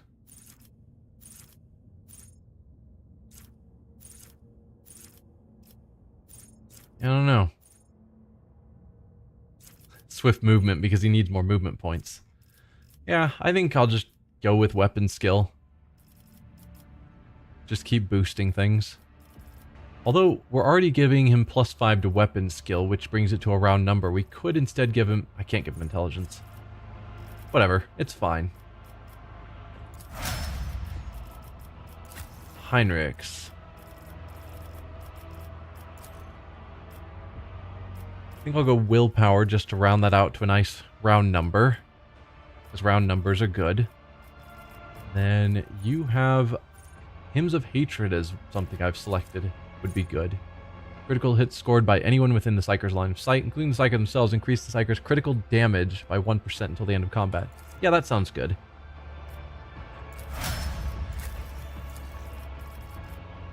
Probably want willpower on you. Or fellowship. Willpower gets you to a round number, and that's always nice.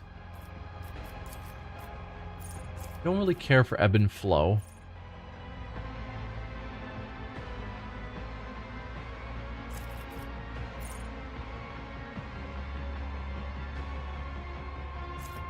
None of that strikes me as terribly important. I could work on skill stuff with her because she does have a ton of good, useful skills. Like if I boosted awareness and then later on got the advanced skills so that all awareness tests get re-rolled, then I could basically be pretty guaranteed to never miss something. But I don't know how much stuff has been missed with awareness because we don't know what we miss. So I'm not sure how important that is.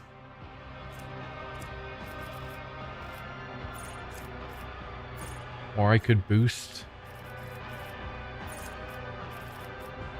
you know, some of our abilities. I feel like we're at that point that I've gotten all of the useful talents, so now it's just like, what am I going to throw level ups at? Then you. Yeah, your strength is absurd.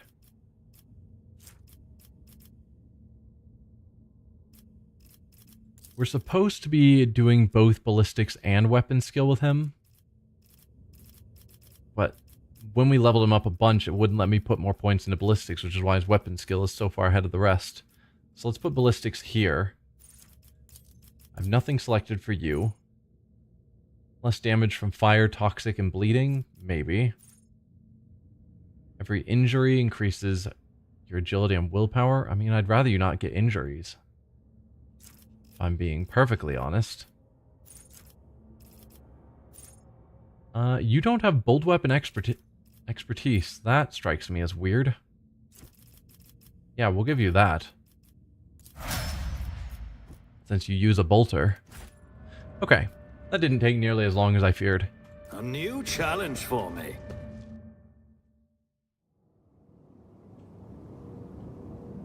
Alright.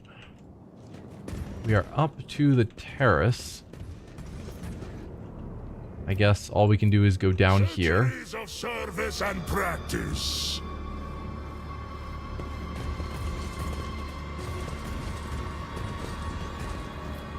So we could demolish this for whatever reason. Is there loot back there? You see a number of containers of some sort beyond the enclosure. Okay. Then, yeah, use a melt to demolish the wall, please. A trivial task. I'll Keep a lay sharp claim eye. to the stars. Armor of Despair. Avenger Tactical Gauntlets. Whenever an attack of opportunity is performed against the wearer gains 1 stack of Vengeance. Character attacks of opportunity deal an additional 0 damage for each stack of the effect.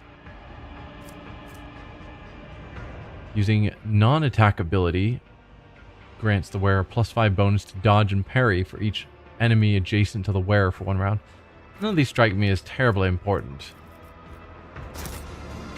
but I will grab them. We can't get back there, so it was just grabbing that one crate. Victory awaits! And did give me a Melta to make up for the Melta I had to spend, I suppose. And it feels like our formation is terrible. No, just looked like Irliet was at the front, which I super wouldn't want. Alright, Marzai, Abelard, and a cautious pilot are here. I don't see all of our Farseer friends. The two pilots are already disarmed and shackled. They give you a haunted look as you approach them, but do not dare to say anything. Two pilots, I see one.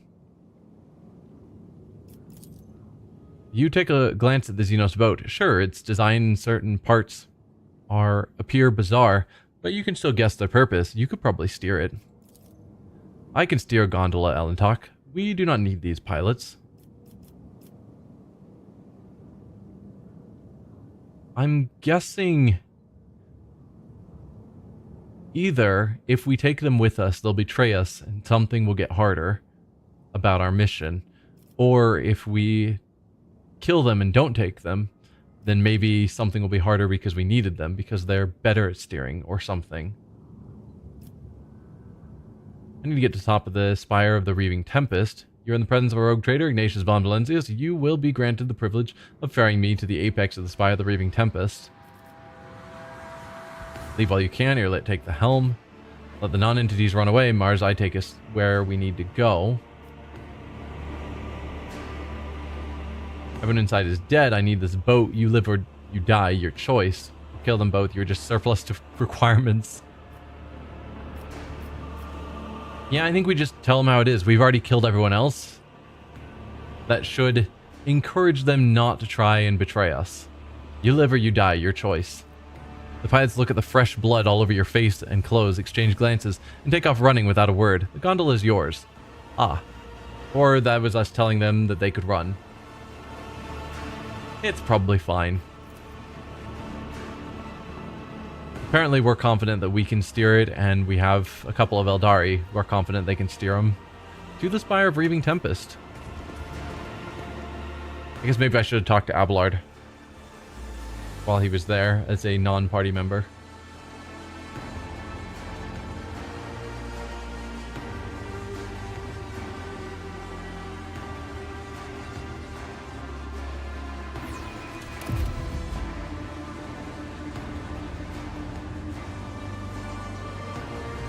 Alright, definitely go backwards, grab the goods. The dim light sources of Kimura glow like swamp lights, making you dizzy and nauseous.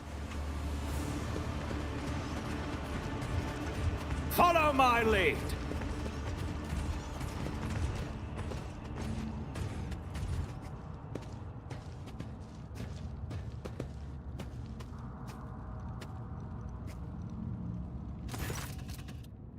The gargantuan spire is too large to see in its entirety.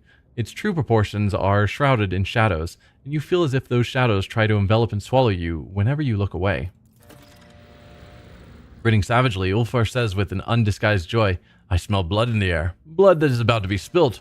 I hear the echo of clashing swords and the terrified screams of Xenos writhing under our heel. Oh, Father, what a marvelous feast you have prepared for me." The colors here are especially dark and dangerous. It is as if I am drowning in a bottomless ocean of billowing haze, but what is it?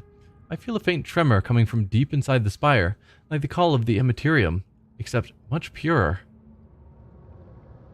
Huh. Call of the Imperium, but pure. Deep in the spire. I don't know what that would be. The spire of the Reaving Tempest, the seat of my cabal, but the place to find respite from the scheming of our enemies, and a deadly trap for those too weak and soft for our ranks. Marzai tilts his head and glances at you. The heart of the spire contains a secret, an ancient webway gate that has remained sealed for many, many eons. Eurymerus kept it in case Vex's noose happened to tighten around the Cabal's neck.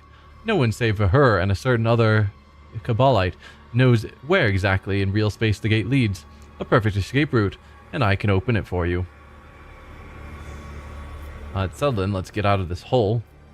How do you know how to unseal the gate? I find such deep trust between two Drukhari too good to be true. or I do not trust you, it must be a trap indeed to secure a pardon for yourself. Yeah, I find such deep trust between two Drakari too good to be true. Trust? How unreliable. No, I simply abducted and tortured the Cabalite who was privy to this secret. There is even a chance that Eurymerus believed the story about the pathetic weakling running off.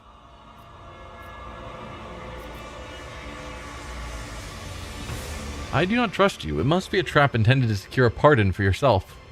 Bah! The Cabalite lets out a grim laugh. It will take more than your hide for Eurymerus to accept me back. Still, have it your way. It will provide me with a great deal of amusement to watch you scurry about in search of a different escape out of Komora. I have a... Marjai stops, searching for the right word. A desire. Before we leave the spire, there is something I want to pick up. Something memorable. I left it in the Cabal's abode.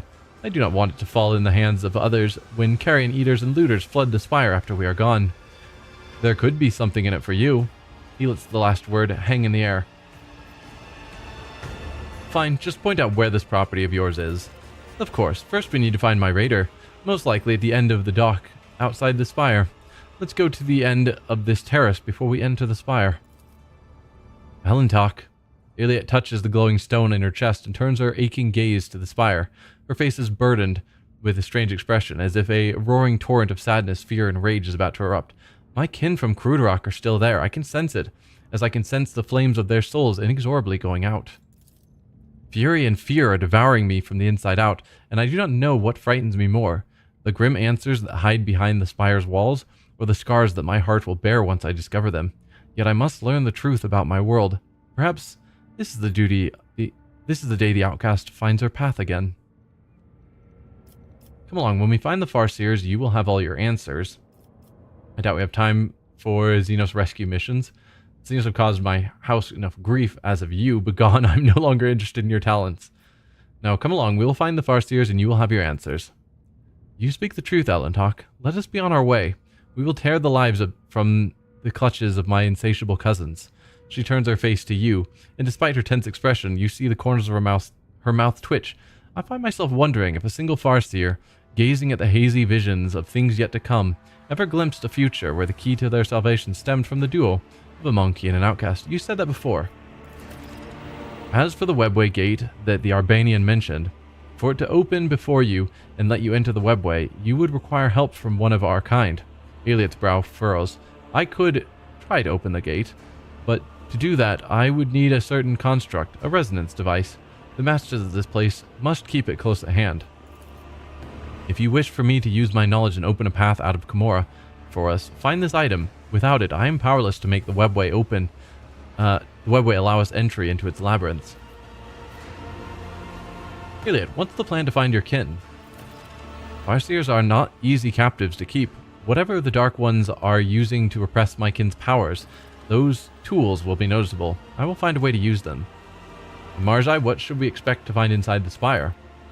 Cabalites, witches, incubi, at Eurymerus' side. He pauses for a moment, an expression of concern flashing across his pale features. That is all. The expression of concern after you said all of those makes me think there's something else you're not telling me. But alright, let's venture into the depths of the spire. The spire of the Reaving Tempest welcomes you with muffled noises seeping from its dark walls, distant voices, footsteps, and screams of pain. It's about So time. his ship is docked around here somewhere. The vast towers of Komora spring up out of the darkness surrounding the spire at insane angles, violating all the laws of physics and perspective. We'll grab that. Take heed, rogue trader. Yep, it is trapped. But I don't see a way to undo the trap.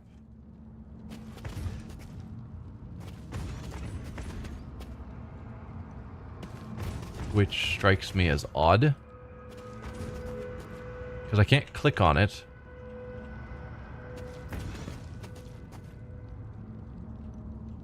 It's just highlighted like it's a trap. And then he had told me to... Yeah, we passed the awareness.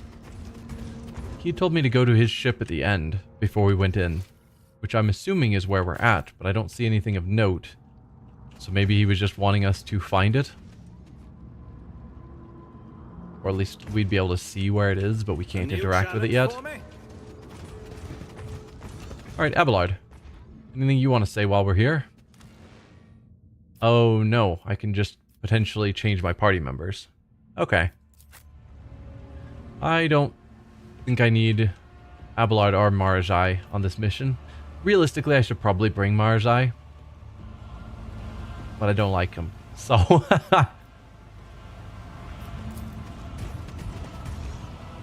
It's not to say anything negative about Owlcat Studios. They did a great job with him. He just doesn't fit the vibe of my party. So we can go down here. Or around this way where something is shooting at prisoners. Keep him underleveled in case he betrays us? Yeah, that's part of my thought, yes. Alright, if we go over there to check out this Lord Xenos, we're probably going to get shot by something. I could go around and hope that there's a way to shut off whatever is shooting. That's probably the smart call. Because surely we're going to make our way this way later anyway.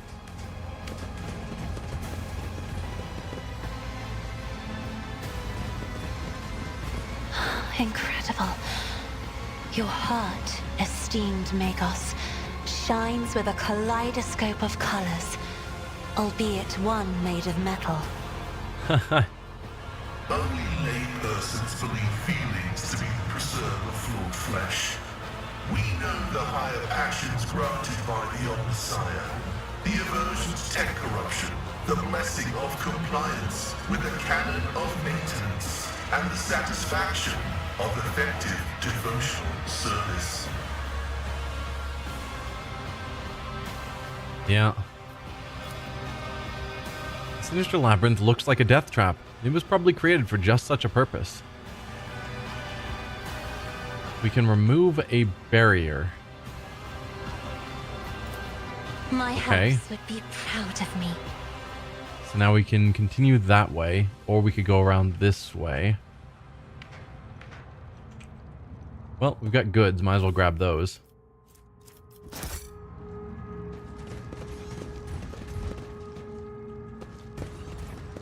It's weird that we're not running into any enemies. And more just random shooting from something. Well, brothers, take heed. Let's avoid going that way. Hopefully we find whatever is shooting. What is that? That is a trap. Successful. Connect the platforms. Sure.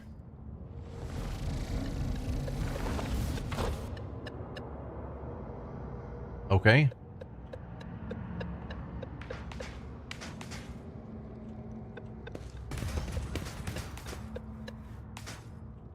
All right.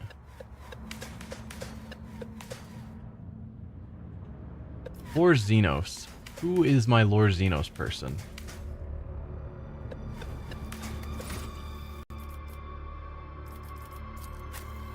Probably Pascal, right?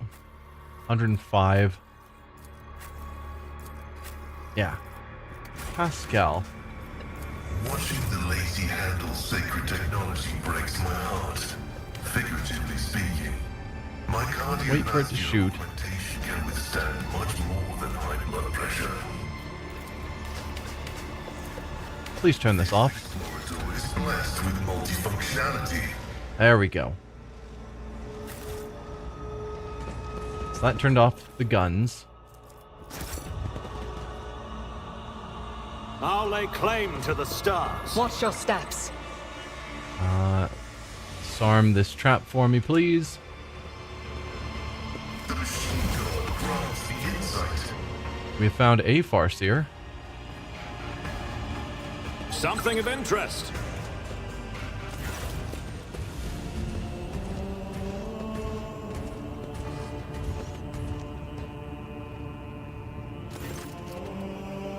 Gaetan, my son!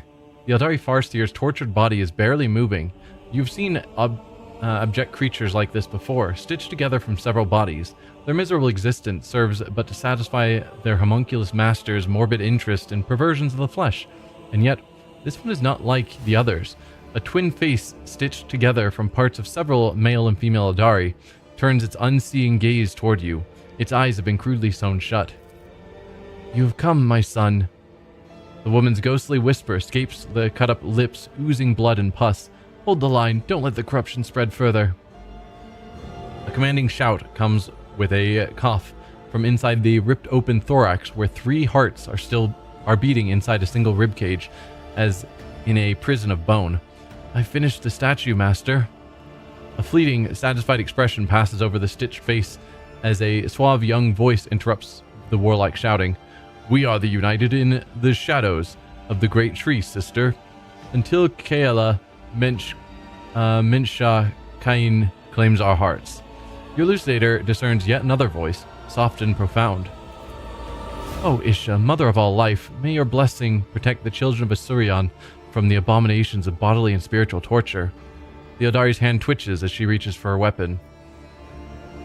What are you? Reticle, wound the monster. Your sight. Let's see how you like this. Kill the Farseers. You should look away. I'll put them out of their misery myself. Iconoclast. Nothing of your kin is left in this creature, and they're suffering, Iliad. Let's leave this creature alone. What are you? Forgive me, Gaetan. Ever since the founding of our craft world, I took upon myself the duty of caring for Krudark's children. Yet my own son, oh my Gaetan, why did your path have to take you so far from home? Today, Cain bloodied his hands again, with our blood and others. You must learn to accept your fears to tame your anger. The ebullient, youthful laughter sounds entirely out of place in this dark place. Lenartha, my love, I dedicate my last statue to you. Don't cry. My path of the sculptor may be at its end, but I have a different path ahead of me. Will you walk it with me? Today we mourn the lost, our sons and daughters and brothers and sisters, and parents and lovers whose souls the wind took. I doubt they can hear you. The homunculus experiments have twisted more than their bodies. Their minds and souls have been remolded into something wrong. All of this is wrong. It must not be. The Eldari's usually calm voice is trembling with either anger or fear. Awareness. Examine the creature. Hey, it's an awareness that Cassie doesn't have 100% on. Maybe I should have taken the ability that would have increased it. Or persuasion. Whoever you are, we have come for answers. Help us make sense of what happened to your world. Use psyker powers to revive the Farseers. That's a thought.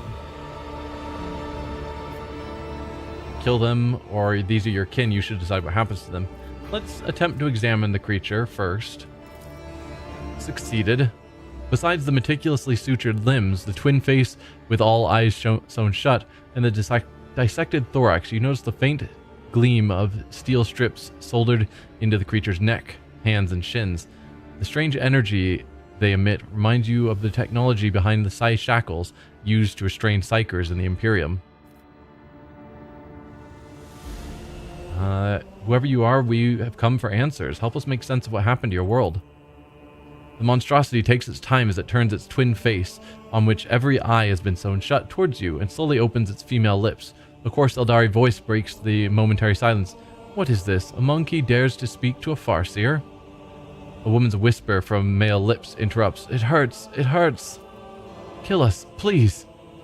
The young voice shouts out of both of the monstrosity's mouths, and you hear the 3 hearts beat faster in the creature's chest. Daughter of Asurion, who has walked the path of the outcast. Mercy, grant us mercy. I came here hoping to find answers to my questions, but what do I see? Only the pain and suffering of those I failed to save, those I abandoned when they needed me. Your presence on Krudark would hardly have changed anything. You would most likely be dead now. You cannot know that. No one can. Juliet shakes her head in sadness and turns her gaze to the motionless monstrosity. What am I to do with him, Alantok? So we don't have the option to use our psychic powers to search his mind anymore. That's a shame. But I think...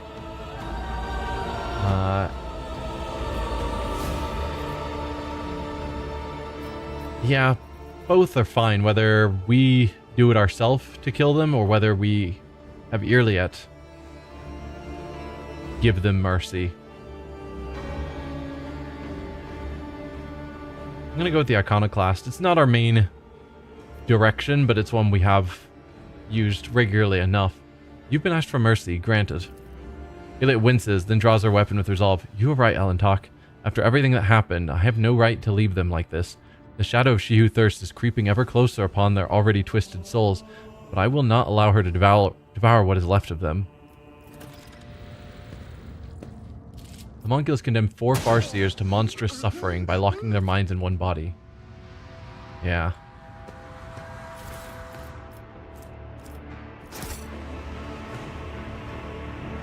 Operation successful.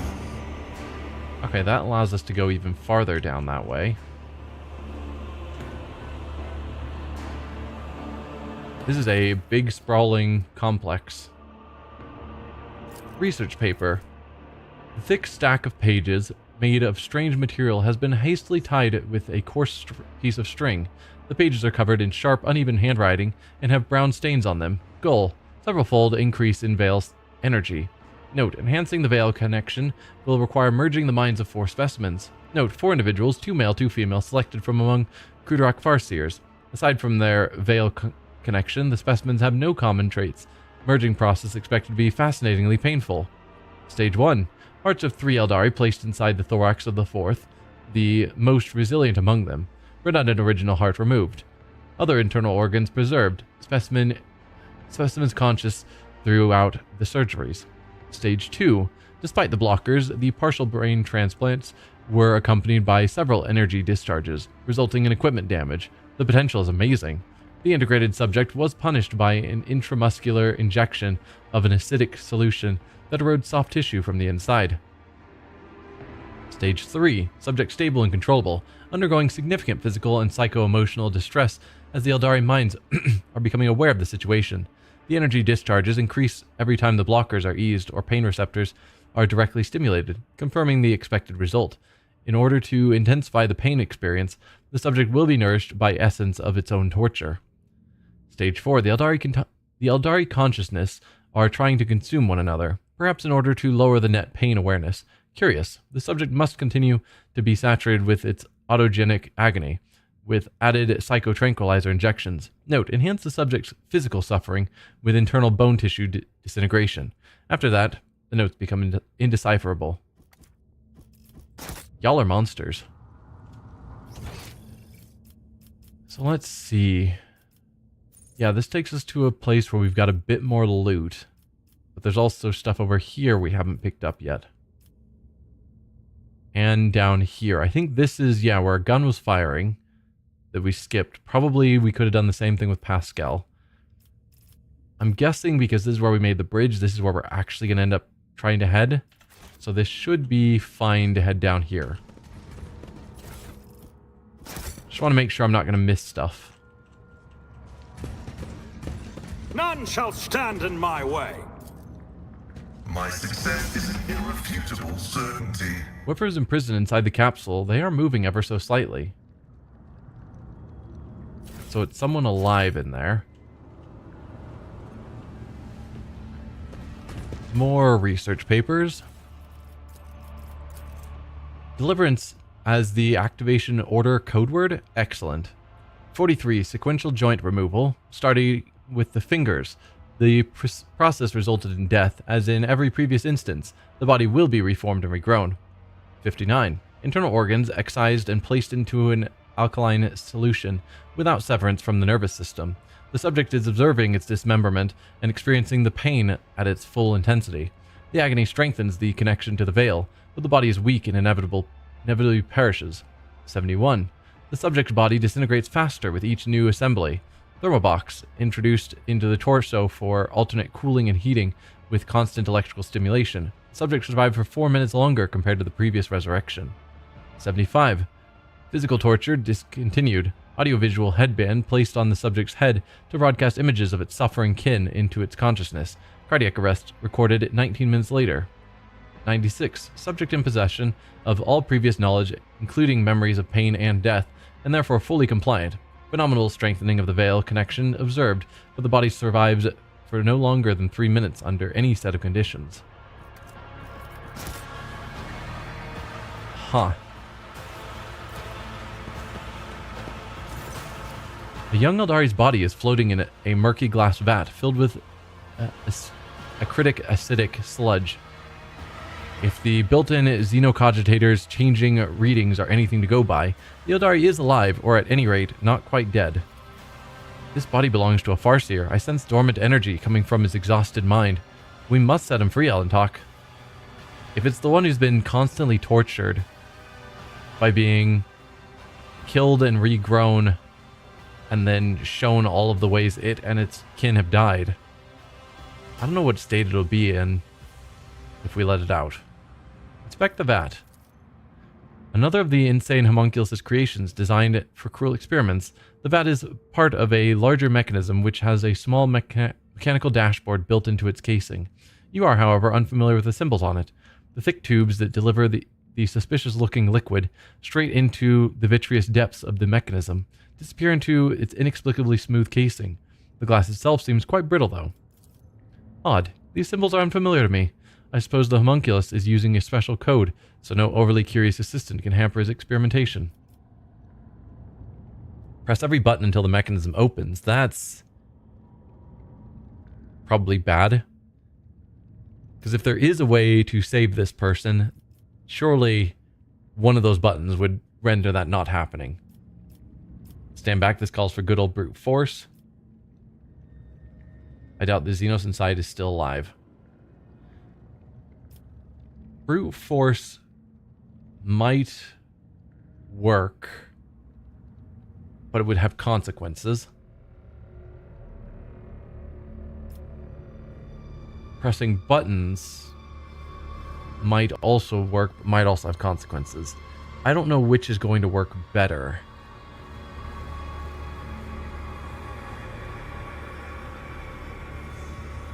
It's possible there were other notes around that could have given me another option, and I just haven't found them. But I don't know if I say let's not waste time if we could come back, assuming we found notes.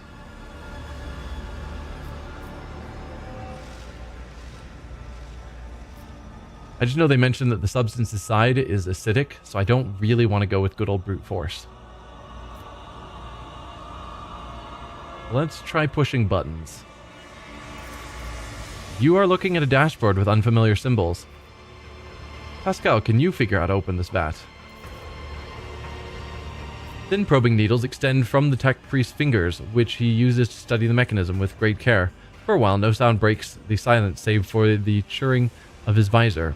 When at last he is done with his examination, Pascal concludes calmly, I recommend simply breaking it. That is the optimal method of unsealing. Ha! I could have given that advice without laying a finger on the vile works of Xenos, but at least the priest knows how to deal with inhuman machinery. A scholar after my own heart.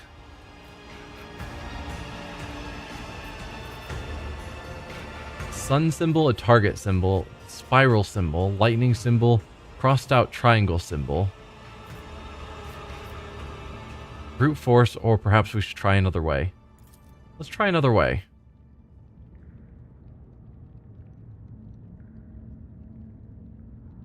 I'm gonna say we'll come back. Let's not waste time. But the Farseer is alive. So it's not gonna allow me to leave and come back. Because this seems like exactly the sort of owl cap puzzle where there's a note somewhere that gives us some of the button code that we have to push. But usually then they would let us leave and go find the code. But I guess not. The Farseer is alive. Irliet does not move from her spot, giving you a scrutinizing look. Did you not promise to help me find answers, Alentok? Perhaps this Farseer can at least tell us what exactly happened to Kruderok. Alright, let's get him out of there then. So we can't leave. Alright, we'll use brute force to get him out. It's probably going to cause damage to us. Careful, watch your step. Can you hear me? Elliot helps the Farseer out of his prison, avoiding the broken glass. Theodari is completely disoriented. His wandering gaze shifts between you and Elliot, then returns to the vat from which he just emerged. My purpose is to comply. Yes, I am born, so I may die. My pain is your delight, master. Okay, Morag, what did that madman do to him? Do you remember who you are and where you came from? I remember the taste of pain, and the smell of pain, and the color of pain, too. You are one who dreams of what has come to pass and what yet lies in the haze ahead, a Farseer from a craft world. That's what happened to Kruderek. How did you end up in the homunculus' clutches? Why are you kept in the vat? How did the homunculus order deliverance? We did read that, but I don't remember what it said it would happen. Time to decide what to do with him. What happened to Kruderek? Let's ask our questions first before I say it, because I don't remember what that's going to do. The Farseer stares at his hands in surprise, ignoring Elliot's questions. Every finger in place, but why? The first one goes for the sake of pain and pleasure. The second one disappears when it's time for humility. The third, what happens to the third? Elliot's shoulders sink in defeat. Elentok, I do not think he is going to tell us anything of value. Is there no one left who can answer my questions? How did you end up in the homunculus' clutches? The Farseer looks up with frightened eyes. Be quiet. Master will come back. Master will punish. Piece by piece, piece by piece, piece by piece. Why are you kept in this vat? Farseer looks around the room with interest, ignoring you completely. I have been here many times in my past lives, and I will be in my future ones. An infinite cycle. Elliot shrugs hesitantly. Rebirth, healing, visions of the future? What is the point of eternal life if it only ever brings suffering? Alright, deliverance. The Farseer looks askance at you with apprehension, only for his face to turn completely impassive a moment later. Yes, master. The Farseer folds his hands in an unfamiliar gesture, screws his eyes, and clenches his teeth tightly. Look out, Elentok. Oh. Okay. Deliverance is to turn himself into a psychic bomb. Gotcha. I'm sure... Deliverance as the activation order keyword. Excellent. That's all we knew about it. Just activate. Victory awaits. That's everything down on this side. What do we have down here?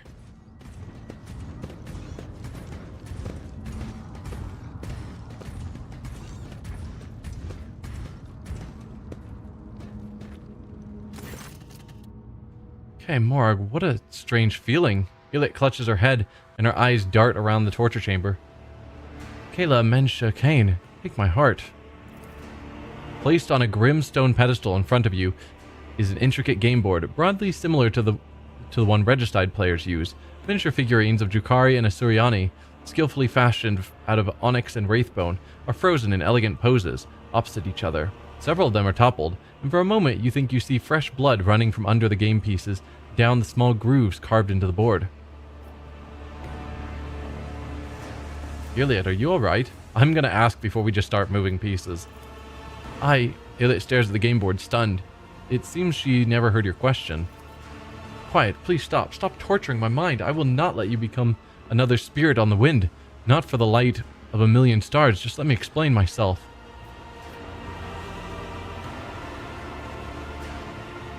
Elliot, what is going on? I left Kruderok because that was my path.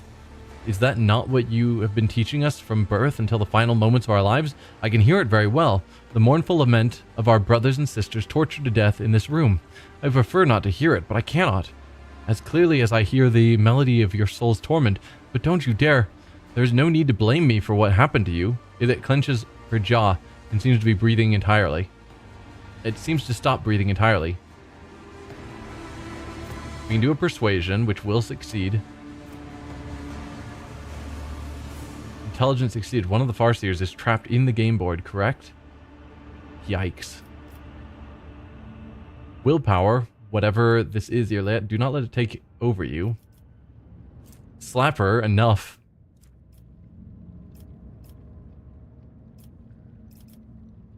We'll go with persuasion. Look at me, Iliad. I am by your side. Everything is alright. Helen talk. Iliad focuses her gaze and clasps the spirit stone on her chest. If you could only hear her pleas and her curses. My heart shatters into 1,000 pieces at the mere sight of this tormented soul.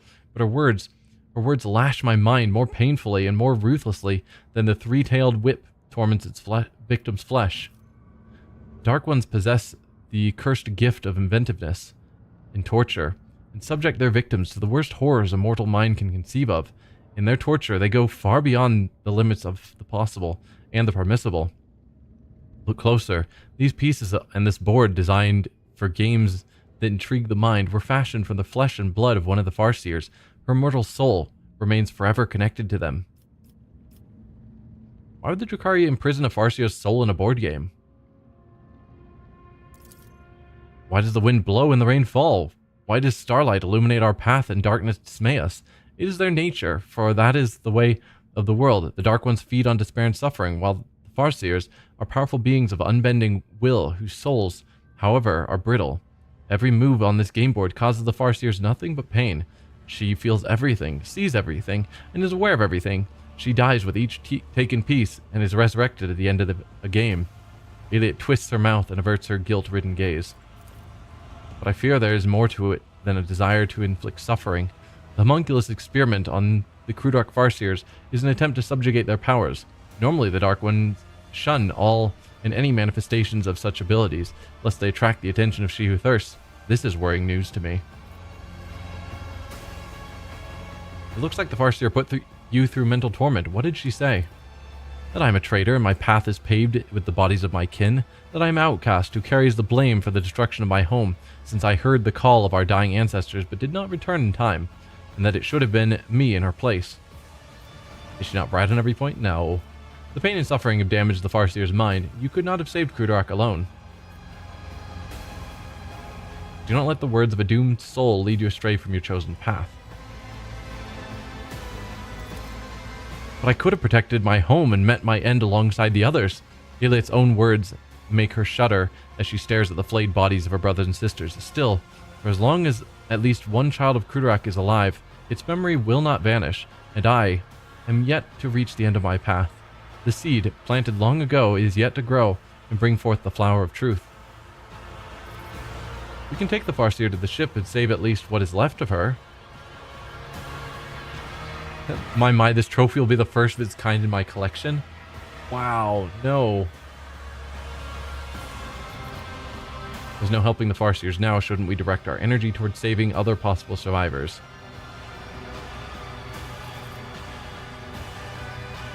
Yeah, I'll see if she agrees with the idea of taking her to the ship and saving what's left of her. Maybe there's something that can be done. It is hard to say how much more suffering her soul has yet to endure before we leave this city. She may even be devoured by Silanthash on the way, as forms like these make our souls very brittle and defenseless. But if you think there's a chance she can be saved, I will not stand in the way. I was expecting you to say no.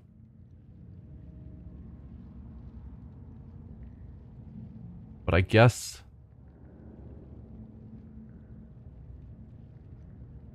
Farseer's soul trapped inside this intricate game board protects the artifact's owner from the deleterious influence of the Imperium's forces. I guess we'll take it with us and see what happens.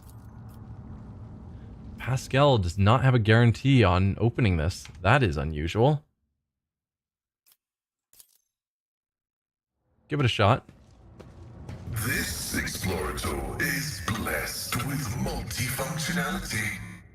Whenever the wearer attacks an enemy behind cover with a ranged attack, cover efficiency is decreased by 40% for that attack. Not bad. Gloves of Rapid Desolation increase the rate of fire of the wearer's weapon by 1. Each time an enemy is killed, Perplexed is inflicted on all other enemies in a 2-cell radius. What is Perplexed? Each stack inflicts -10 penalty to any ballistic skill, weapon skill, intelligence, or perception tests.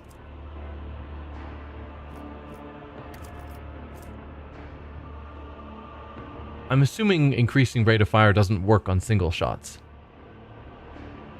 Because if all single shots were suddenly doubled, that'd be way overpowered. Gladiator's healing kit. Alright.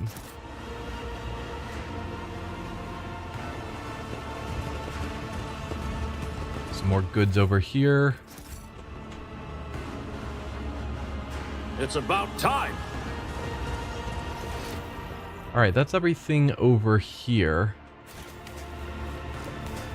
I know we're over time a little bit, not much. I'm thinking I want to finish exploring the rest of this lower level. And then be ready to head up to the upper level where we open these stairs and stop there. So, Pascal. Let's move you forward. Looked like there was more to the right to you. It does, in fact, on the map. But it didn't seem like I could go any farther.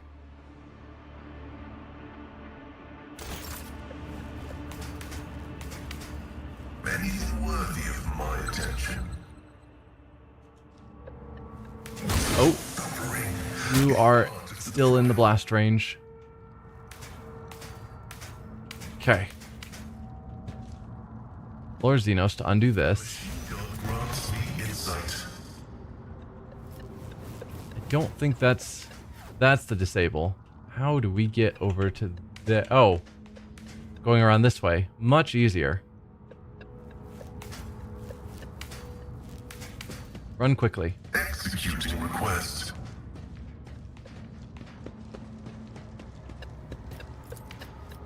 Yeah, turn this off for me, please. Operation successful. Alright. So we've got some goods here.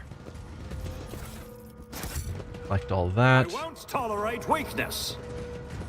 There's probably some more experiments around here. No? No notes, no experiments, nothing. Then I guess we can make our way back over to here. Just to see if there is farther to go.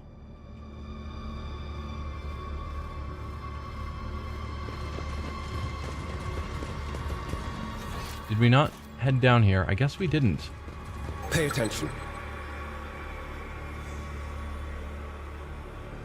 You were absolutely correct that there was more to check out. This explorator is blessed with multifunctionality. Oh, this is going to be a combat. Nope, we're saving that for next time. So, yeah, next time we will do this combat. Hopefully find some surviving Farseers. And eventually make our way back up out of this tower. But yeah, we're going to end here for the day. Thanks for watching, everyone, and I will see you all then. Bye.